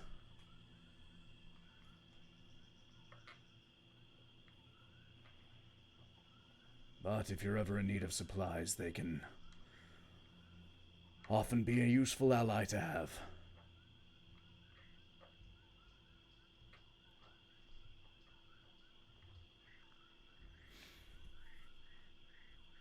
Intel would have it that the cave you're looking for is Just beyond that bend, as you look kind of in the hilllands, there's a little divot like that kind of like crests around where some of the swamp water kind of trickles into like a small creek.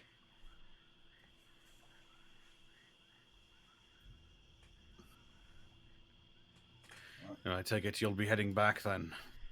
I'll hang around here in case you need me, but from what I understand,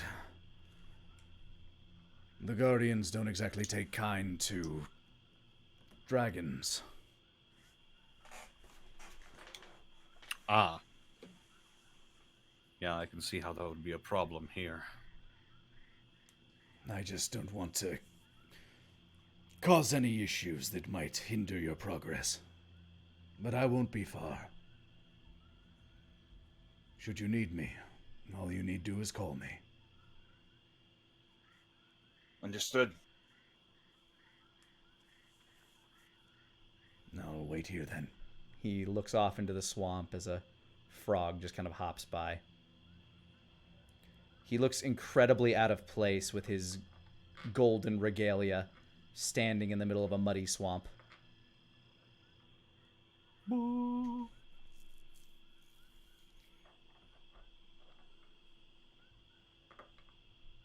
Daenerys begins to push into the bog towards cave. All right, you start making your way along the shore. Luckily, I mean the land's still soft and squishy and muddy, but it's not like you're knee deep in swamp water. Mm-hmm. More like you're ankle to shin deep in mud. If you're walking. But you start making your way around, doing your best to look for the signs of life or caves that you might be looking for. Just go ahead and give me a survival check. Sorry, you cut out a little bit. What was it for? Survival. Survival. Nat 1 for Daenerys. Okay. Daenerys, you're too busy trying to like swat gnats and flies from getting into your face and mosquitoes and such. 11. 11 for Nara. Here I go. 13. All right. It takes you guys longer than you would like. By the time you kind of circle around a while, kind of losing yourself in the shadows of this kind of a mini canyon that you end up kind of like walking into as you travel up the creek. Sometimes you mistake a shadow on the side of a hill for the crest of a cave mouth, and only to find that it's just a shadow as you get closer to it. By the time you find what you're looking for, it's just about dusk. You make your way a little further into the hilllands, and you almost miss it. But let's see. Nara and Wolfgang, give me perception checks. Okay.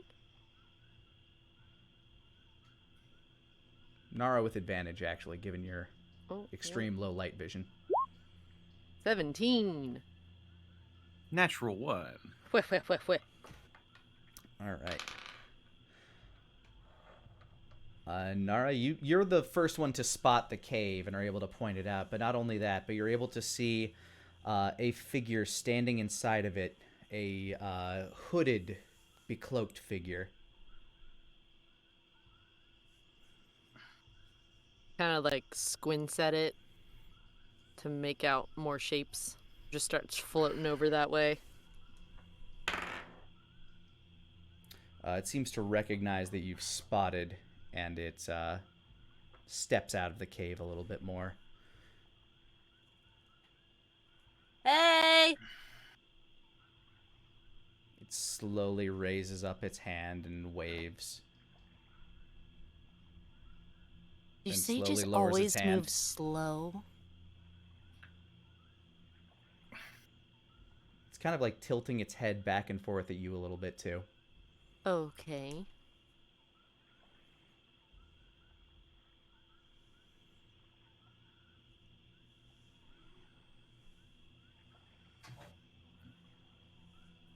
Daenerys approaches.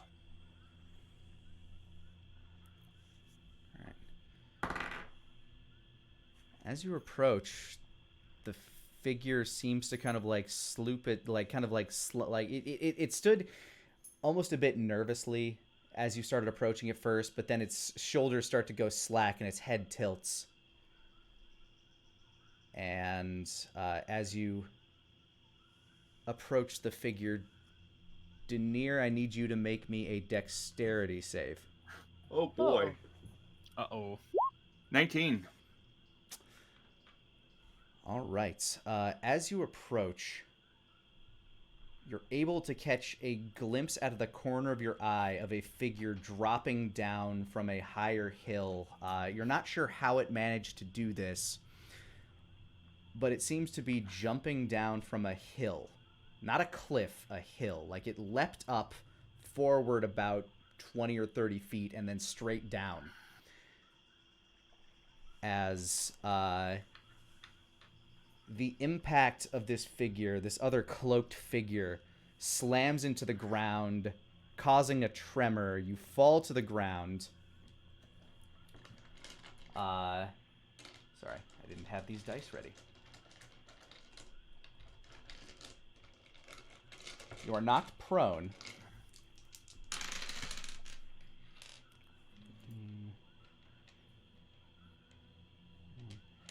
And you take 28 points of bludgeoning damage as the rocks around you kind of like shoot up and knock about.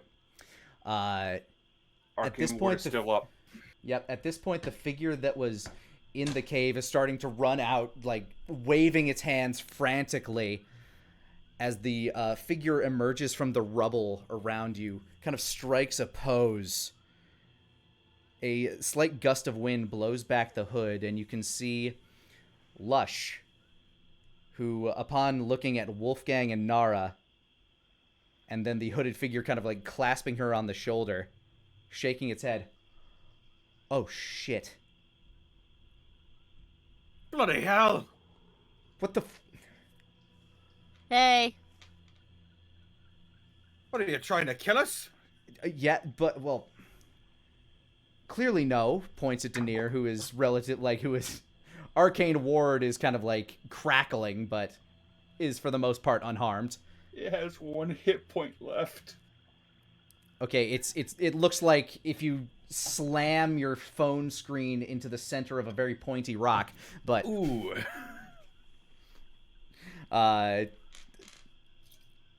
It's a deterrent, okay? A lot of people want access to the cave and the sage, so it's easier to scare them off than it is to question everybody that walks through. Bloody hell, Lush.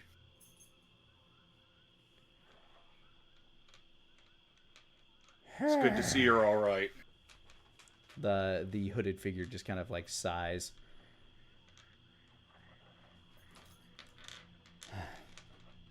I'm fine. But where the hell have you been? And why haven't you aged? It's a bit of a story. From the past. See, Got pooped out here. All right. essentially. Okay. You know how I always told Tom not to go to the void? We found out why I've always said don't go to the void. Because we went to the void. Yeah. It was kind of cool till it wasn't. Lush, like, is trying to think to herself, I don't know that I've heard you say that. Probably haven't said it yet. She just kind of sits slack-jawed for a moment. I'm not drunk enough for this. You're here for the sage? Yeah. We gotta find Tom.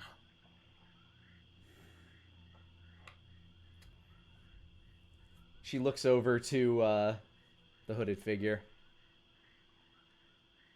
Don't have to look at me like that. Okay, you were right. She, like, kind of reaches into her pocket, hands him a mushroom.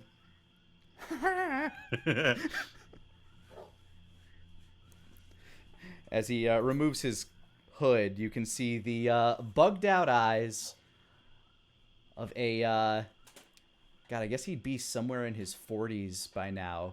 Oh, no fucking way. Pip. Oh, Who just kind of starts to absolutely. munch. Who just starts to munch down on this mushroom as he waves you.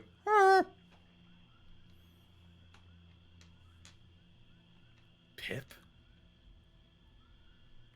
Ah. Bloody hell, man.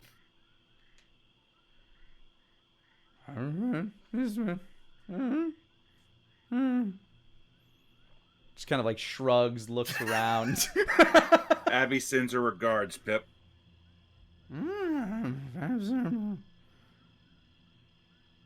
Thanks. Huh! Jesus! The ears poke up. Fantasy Jesus. He kind of like shrinks back into his hood a little bit.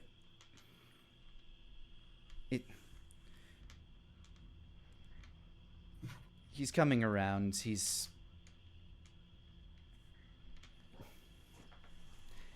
doesn't have many words, but he uses them. Bloody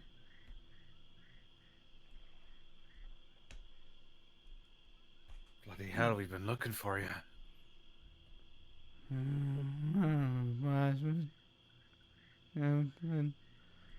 You too. Nara shrinks to the back of the group.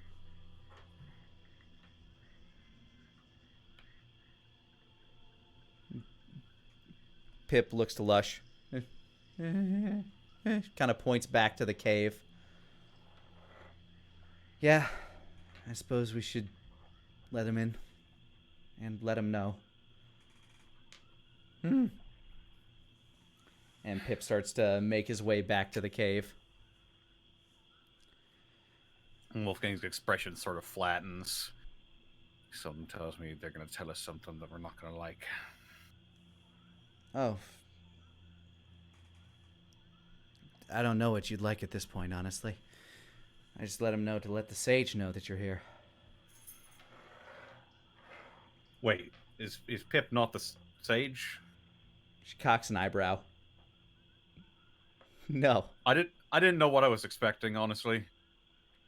No, the sage has been waiting here a while, and he told Pip, when he found him,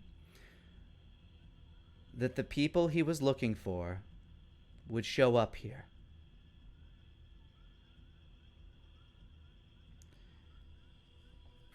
And here you are.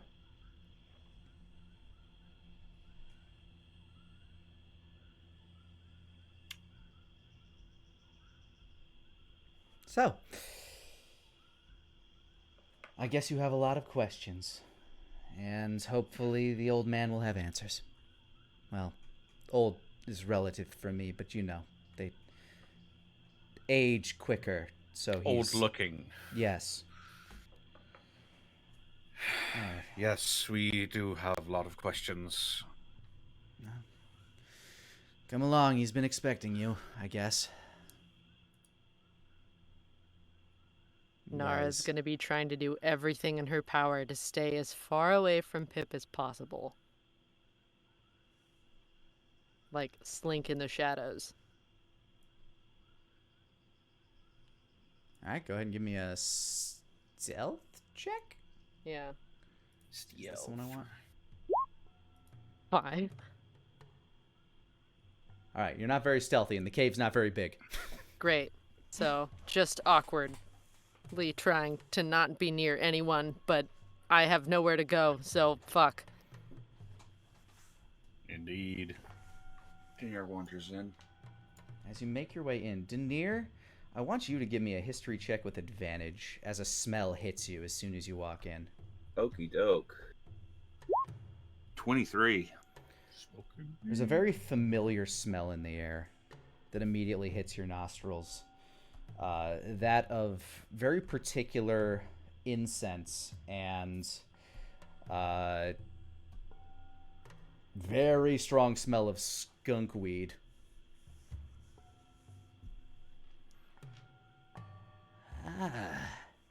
You made it. It's been a long, long time. I guess I haven't met one of you. And I suppose I won't be seeing any of you. An old yet oddly familiar voice hits your ears. As emerging from the shadows is a much older, and frailer form of old Lex. A notable change to his facial features is that his eyes are on one point kind of like milked over. He is almost entirely blind, but they are also encrusted with a very familiar kind of like green moldy substance. One that you haven't seen since your time in Damhammer.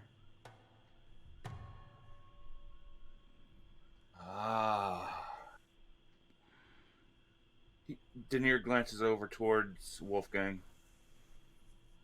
Lex became the new Green Seer. I knew you'd put it together, my boy. Shit. What's that? First time. Oh, go ahead. Oh, just gonna. First time we were out west, during the war games. I guess the last one. For there now, was- yeah. Sort of winces a bit. There was a mystic person known as the Green Seer, tuned with nature, as far as I can remember. Mm-hmm. And I suppose your friend here, Denier, is the new one. Damnedest thing. Got a box, a parcel one day. Never heard the name on it before. But a note written inside said on the events of my death I was to be sent this. And on the inside, well, I'm an aficionado of many of God's great herbs. This particular one sent me on a trip I've yet to return from, I'm afraid.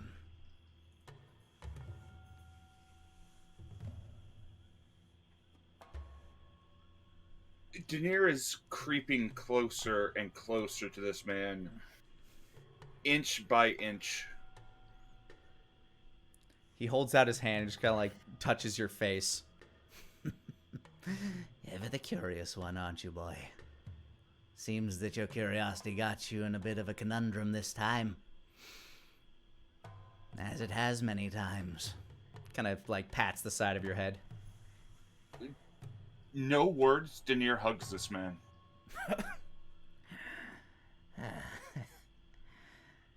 He reaches his arm around you and gives you a hug. There, boy. There. I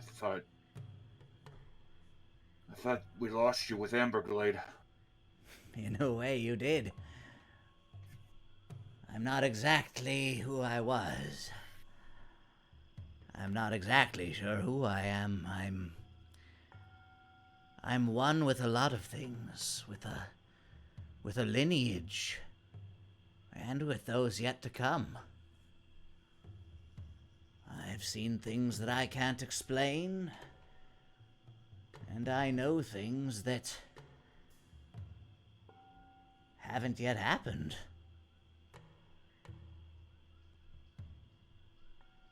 To be fair, none of it makes any damn sense, but...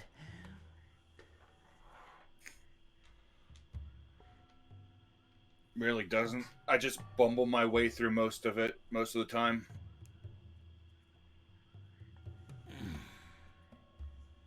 But you found your way nonetheless. So... You're seeking Arcanos. Yeah. Pip actually comes around with a a cup of tea for everybody. This lad's been waiting for you. I told him if he was patient, one day, he would come. And here you are. So it looks like I'm still good for what I've got. He reaches out and grabs a cup from Pip.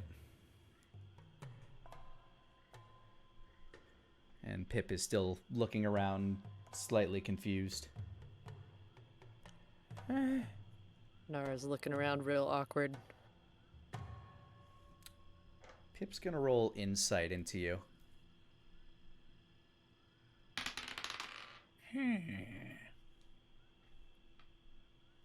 Well, he got a nat 20, so as he, Oh, Jesus. Are you going to attempt to hide what you're feeling? Well, obviously. I mean, she has massive guilt that she murdered him. A nat 20, well, I mean, he's not going to be able to peer into your soul and see exactly what happened. Right. But I'm just saying, if you wish there's to that level of guilt happening. If you wish to hide his fate, a natural 20 will do it for you in deception. Or performance. I mean... Nat 1. Quite the opposite! His eyes meet with yours for a moment, and you can't Immediately help looks down in shame. Yeah, you can't help but feel like a well of emotion kind of draw up as you knew, like, the relationship that he and Asmo had, and a tear kind of, like, rolls to your eyes as you look away almost as quickly as you can, but that glance felt like an eternity. His face shrinks. And he hands you a cup of tea. He can't take it. His arms slowly go back to him. And he just kind of walks over to a corner and sits down.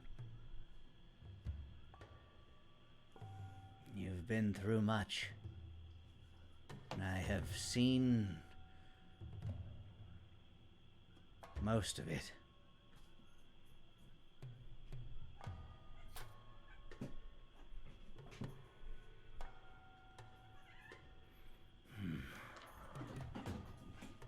Oh, my cats are fighting. Guys, come on.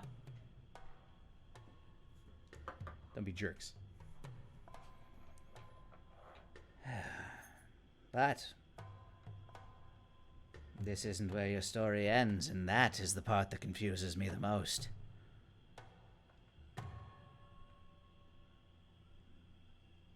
Because when I see you, and when I look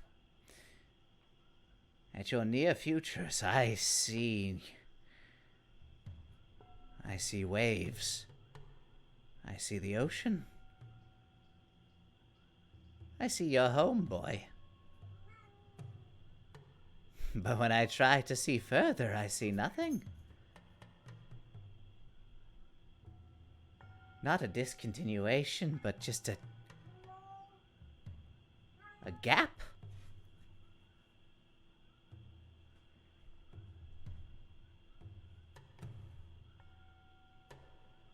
Like space and time have no real hold.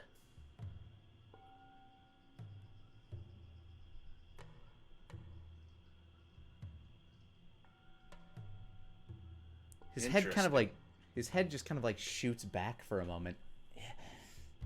The door is open.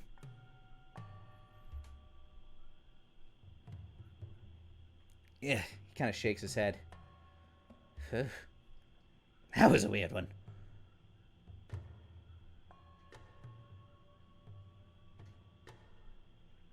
The door's open, huh? I heard a voice. That doesn't usually happen.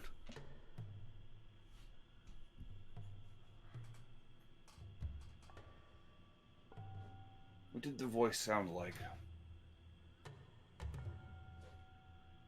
Like a kind man.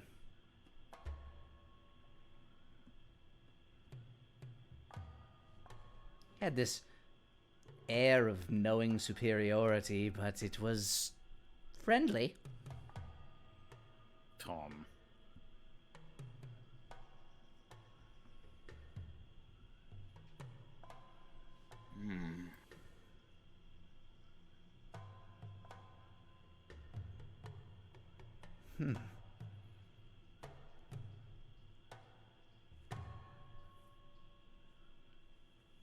So he is across the seas. Yet apparently very close by. He turns and he points at an old door. I was wondering why I was to bring that. He's beyond the door that. is open. Wolfgang pulls out the key. The eyes of the weasel are open.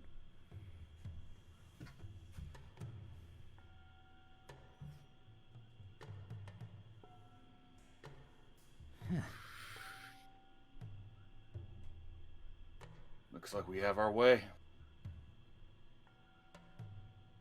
Who could use a drink? Yes. Lush raises her hand. Oh, yeah. Are you buying? Shit, I do have a tab, don't I? Daenerys, he's got platinum. Yeah, Hey, Denier. No! I paid the Nara tab just the walks last in. time. Nara just leaves. Where the hell are you going? Get back here! What? Well, the interest is gonna kill me, but... Well... Door's open. Better walk in while it is. Slowly gonna walk over to the door and I'll insert the key into it. The door frame begins to light up as you do. I'll reach out and I'll open it up. You turn the key and you can hear these, like, kind of mystical crackling. And as you open the door, that long hallway appears before you that leads to the Wandering Weasel. Daenerys will cast Sending to Bahum and let him know we found our way to the Wandering Weasel. Oh. All right. I suppose I'll head home then.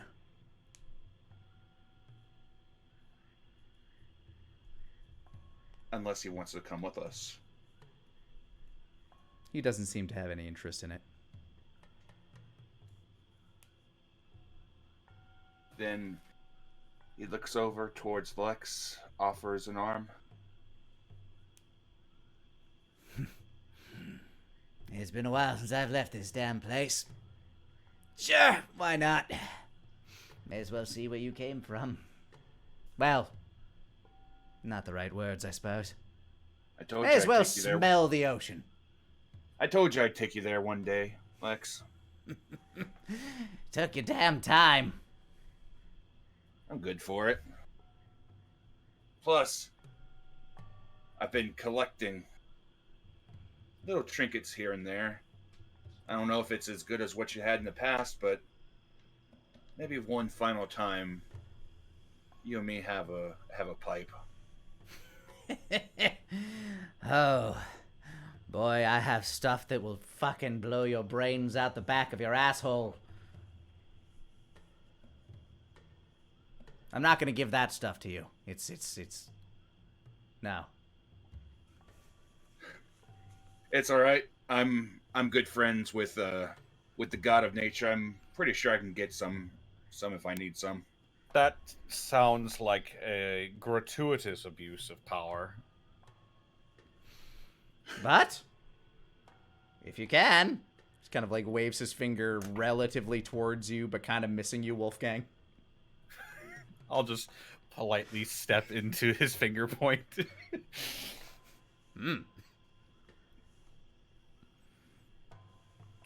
He looks over towards Nara for a second. When I got yanked away from home, I got taken care of by the folks in Emberglade. He pats Lex on the shoulder. Hello. This is Lex. He's basically the closest thing I've got to a father, Oh, besides my actual father. hey.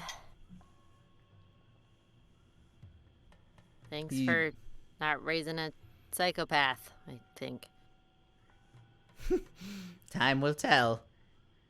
Yeah.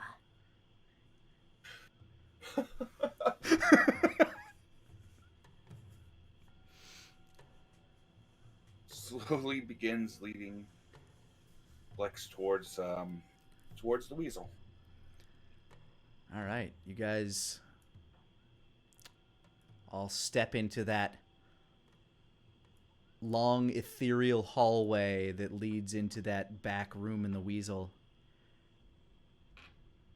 The din of the swamp getting quieter and quieter behind you. And as you step into the weasel, it's dark and quiet. None of the flames, like none of the sconces are lit. And the only thing you hear outside is the sound of crashing waves and rain emitting from an open door that's kind of like clattering against the front of the weasel. You walk out into the bar. It's empty. There are cobwebs hanging about. None of the servants are walking around unless they're not dressed, in which case they're invisible. Nara looks around, straightens, looks at Denier and Wolfgang and just goes, "Nope," and walks behind the bar and starts looking for booze. You find Lush there already. Jesus, old man, you let this place go. God. Immediately starts drinking whatever she finds. Go ahead and give me a survival check with advantage, I guess, because you have your ability to find better loot. Oh yeah, baby. 15. You managed to find 2 casks of wine. Wine aged in brandy barrels, like brandy casks. You said 2, what was it? Casks. Casks of wine Yeah, like 2 small barrels. aged in whiskey barrels. Brandy, specifically. Brandy. Okay. It's brandy. She's immediately gonna start drinking, so. Lush will kind of like hold out her hand for one. Just like shoves it while still pouring herself one. She just like pops the cork open on the cask. Cheers. Just starts drinking from the barrel. Realizes that that's an option and does the same. Just shakes his head. Pip walks over to the bar and notices, like, he's still like depressed, but he kind of like swipes his finger along the bar, and a noticeable trench of dust is left behind. And dirty. Welcome to the Wandering Weasel. He didn't need it. Denier's leaning against the door to the exit of the weasel. Out on the beach, just kind of standing in the rain, you see the familiar form of Tom just standing and staring out at the stormy ocean off at the now slowly setting donut sun.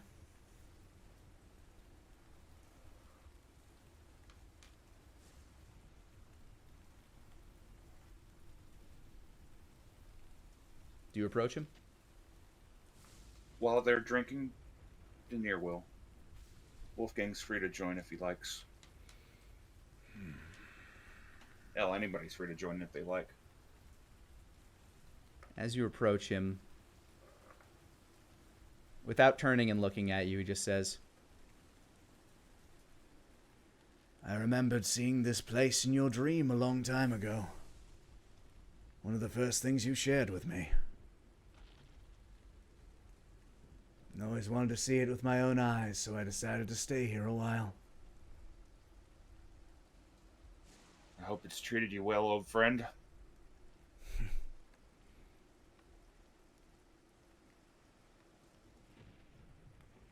I see its appeal, but As you look around the island, Denier, you notice that the trees have, for the most part, basically withered. This place is bereft of the beauty and life it had in your memories. suppose the world hasn't exactly been that kind to it. Shakes his head no.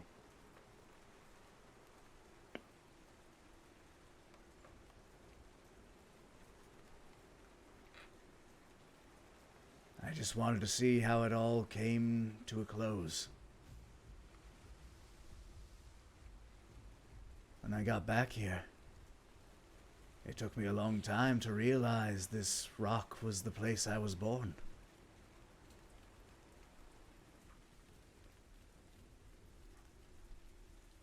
Which rock? All of it.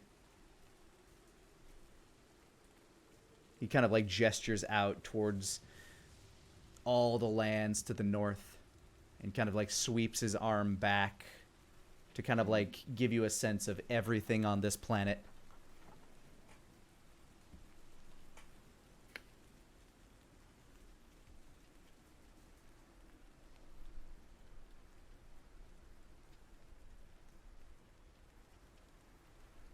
I imagine you've had plenty of time to think while being out here. Oh, I've had plenty of time indeed. But how about you? What wisdom have you gleaned from your time?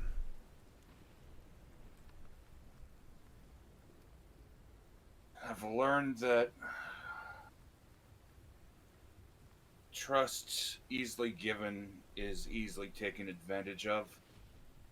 I've learned that sometimes we make our own greatest monsters.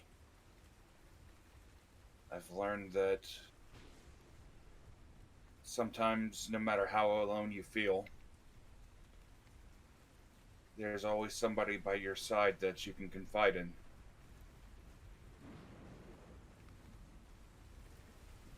I've learned that even a single person can make massive impacts on the world.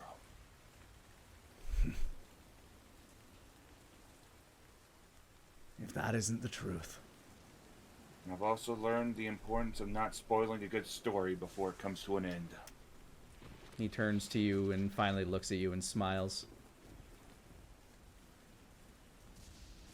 Welcome back, old friend. Looks back there, and he just gives a smile under the mask.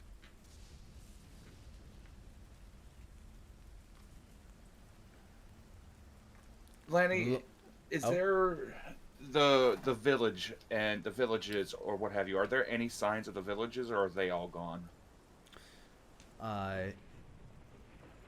You're not exactly at a point in the island where you'd be able to see them, Okay. but there doesn't appear to be many signs of life around here at all.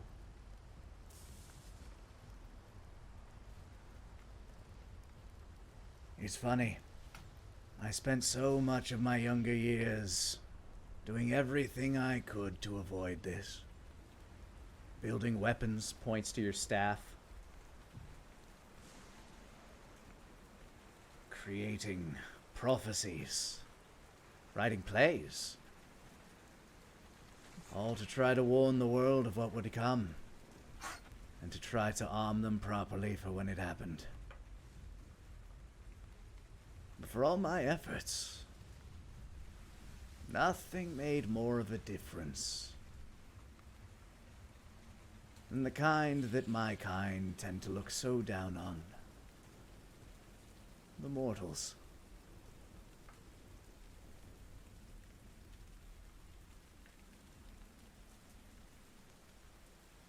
Everything you've done, everything that you and your friends have touched, have all rippled to this.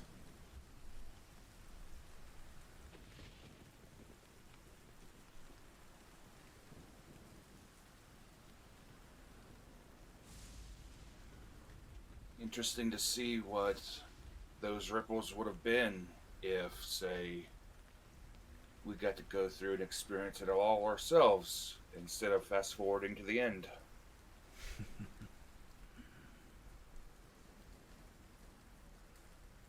And that's why you're here.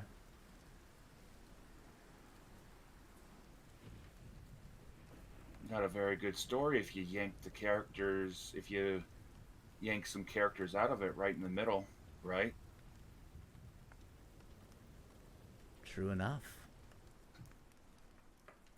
I will admit, this, not exactly the ending I'd be hoping for.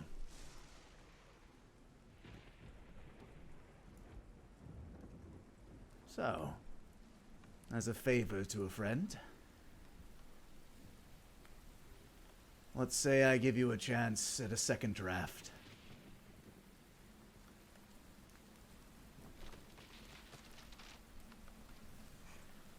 That'd be greatly appreciated.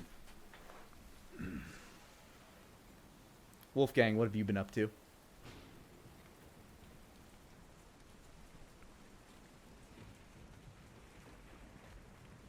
Connor? I was muted. There you go.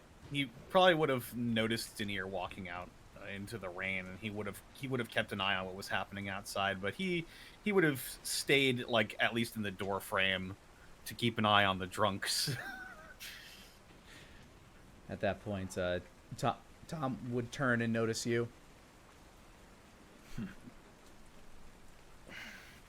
Suppose we should get out of the rain.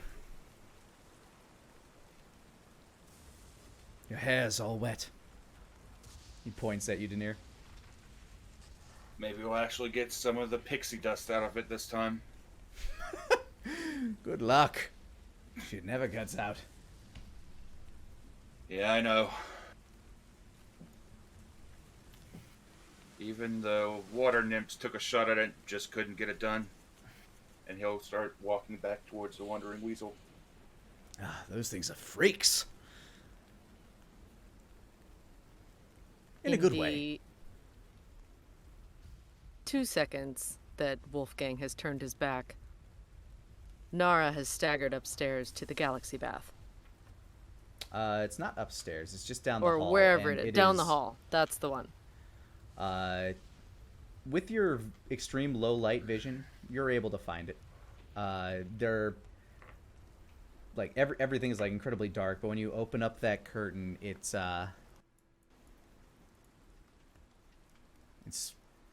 basically the only room that you could say is basically just as you remember it. He's gonna drink and bath time it.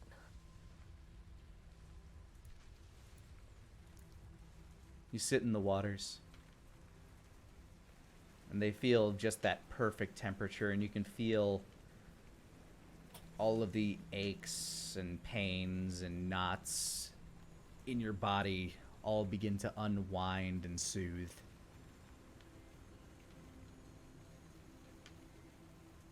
Does it start to get her undrunk? Just by the natures of what these waters do, yes.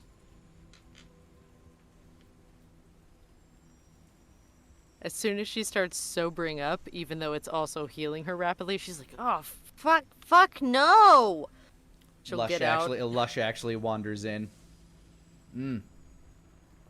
And hands you another cask. The trick is to drink a lot quicker when you're in it. Trust me. Wait, what do you mean? Like chug it? And she kind of like strips herself down and gets in the water. Try not to chug that stuff too hard. That's my stuff. Then I'll just sit outside. She like full clothed it because she was already drunk. Now she's sober and just gonna like sit next to the bath and drink next to Lush. Lush shrugs. Each their own. Careful with that stuff, though, as she starts to dip in and drink.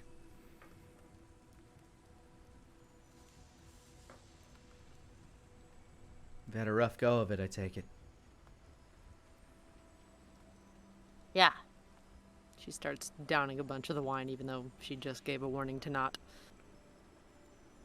Constitution check. Save. Constitution save? Yes, this is God booze. Nat 1. 8. Ooh, what the fuck? Roll 20. Okay, so first of all, the first sip you take, it's like you're trying to drink liquid butane. Your tongue immediately goes numb. Every ounce of your gag reflex starts to lock up. And even though you're able to spit it out very quickly, just the amount that was able to seep into your mouth, through your tongue, your gums, and your, like, what parts of your throat it was able to touch. You are drunk. I would say she's, especially with a nat 1, probably immediately drops it from the hacking and then rolls into the bath. Like, falling in. Lush's arm shoots out and catches it from the bottom without spilling a drop. Of course. Just kind of sets it on the lip of the tub. Told you. As you Nara cannot hear her as she is underwater. As you soak in the tub, the drunkenness begins to go away until you are pleasantly buzzed and you're able to lift your head back out of the water. Crocodile style.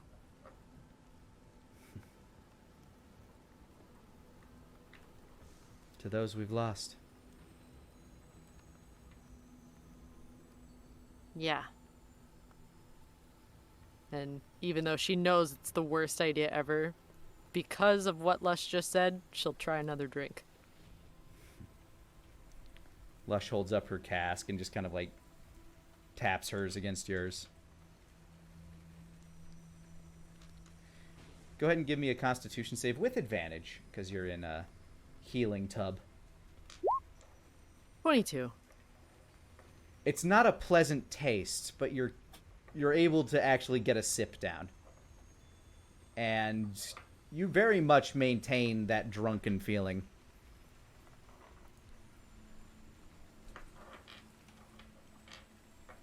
So, did the sage already talk to you about stuff? Some things you just kind of know by looking. Right.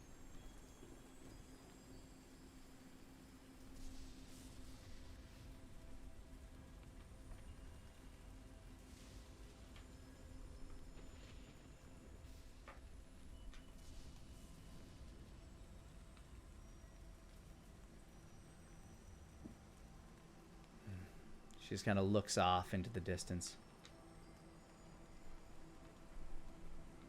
Nara's sort of at a loss of what to say anyway, so. You both sit and drink quietly.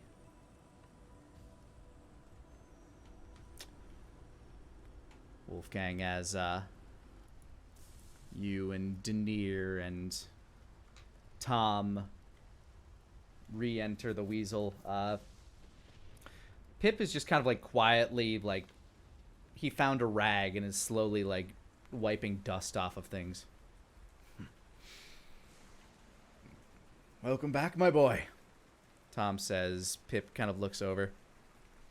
Hi. And Tom smiles at that.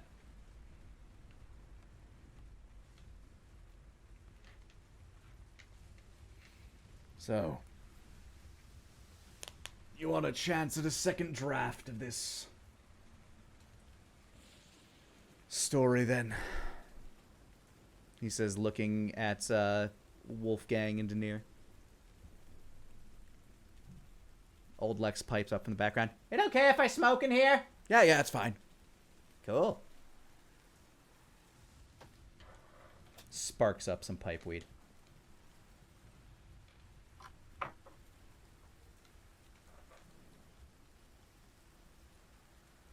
Well?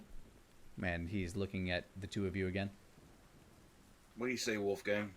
Ready to go around the horn one more time? I'm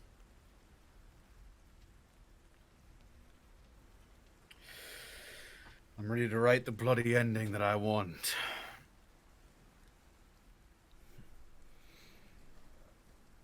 I'll give you fair warning. The path there is a little tricky.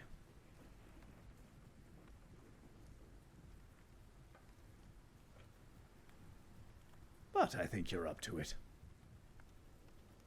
We never shied away from a little tricky, have we, Denier? Not once. Hell, we full on bore right into it.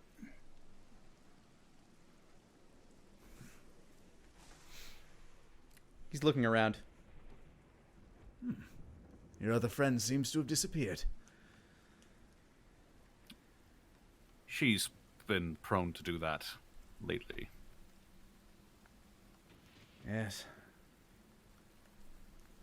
I imagine this situation has not been easy. Come, fill me in. He kind of motions for you guys to follow as you fill him in on everything that happened. We can just say that you tell him. Is there anything specific that you'd leave out to Tom? Not really. Yeah, probably not. All right, you tell him your tale. And he seems to absorb it, sometimes looking back at you.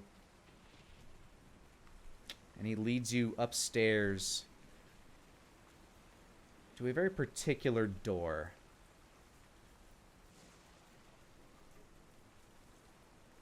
Now, you might have seen this before, but it's gotten a little... Well, I'm able to manage it, but... And he cracks open the door, and on the inside, you see the swirling chaos of a space-time singularity sitting in the center of what looks to be a janitor's broom closet.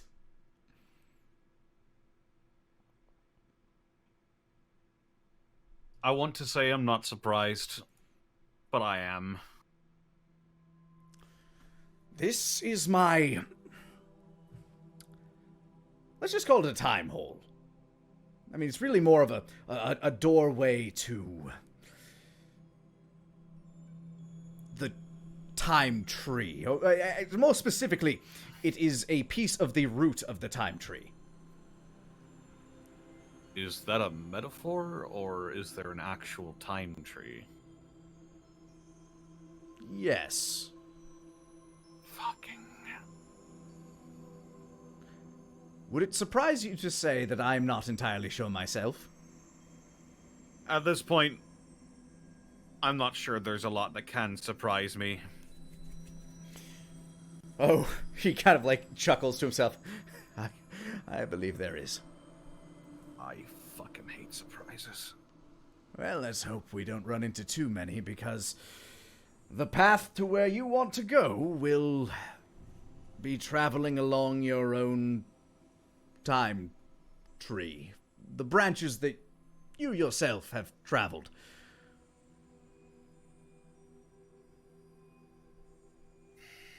In order to get back to where you need to be. The trick of it is to think very clearly about the point in time that you wish to reach. And of course, I'll try to guide you along the way, so long as our paths are able to intersect.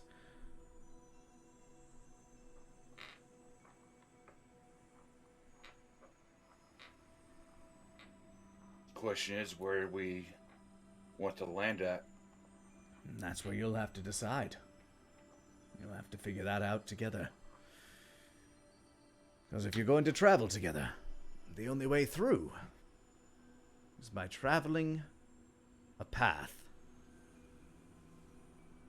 that each of you know will intersect at the point that you want to exit.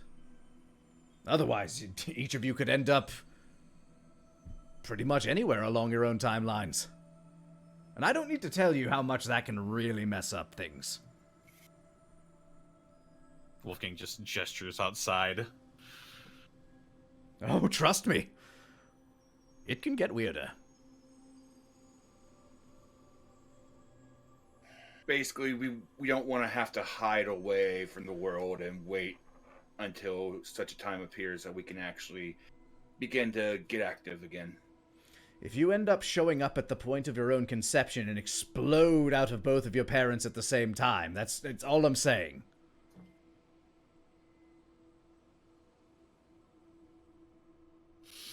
Time is tricky.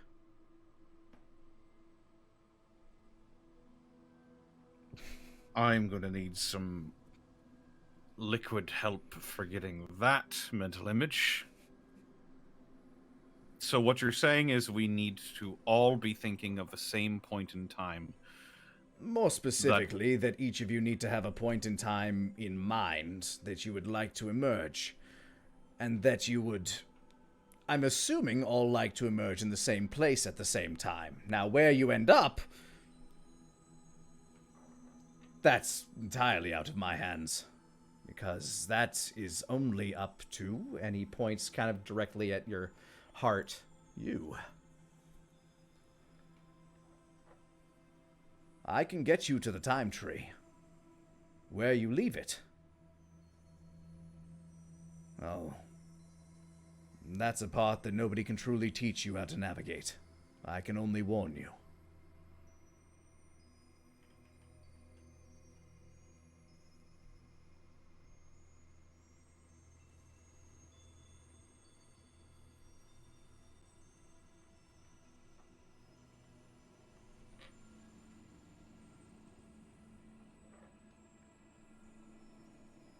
So, he claps his hands. Bear that in mind. And maybe sleep on it. Duly noted. I think you'll need to have a decent discussion about this. I think you're right about that. And he closes the janitor's closet and locks the door. I have to make sure to lock it. Poor Pip fell into it once. I fell into it once. Slowly, I imagine like all of us turn our head in unison towards Pip. He looks back at you. Just waves. Hi. I...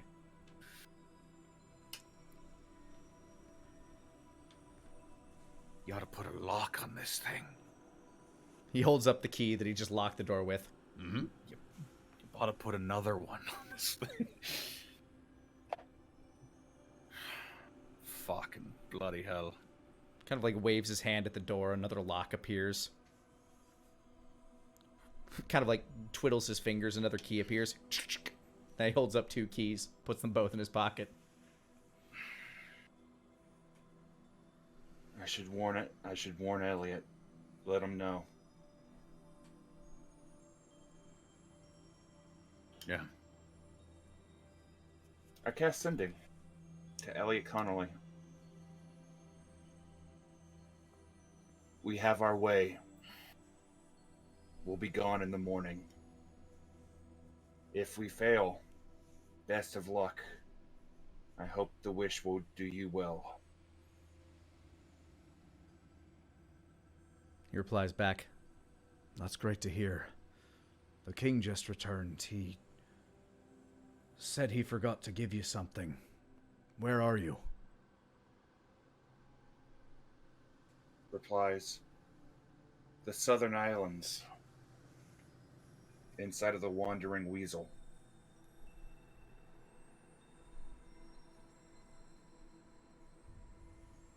He replies back, "I'll let him know. If you get scryed on, that's my wife."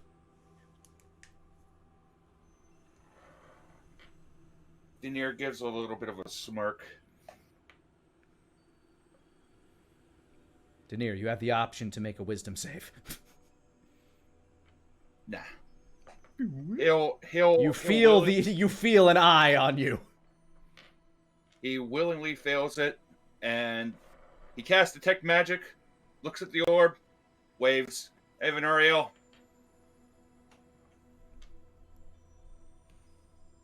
The orb scans the area and just kind of like looks towards a window, out the door, and then you get a message in sending. Hi.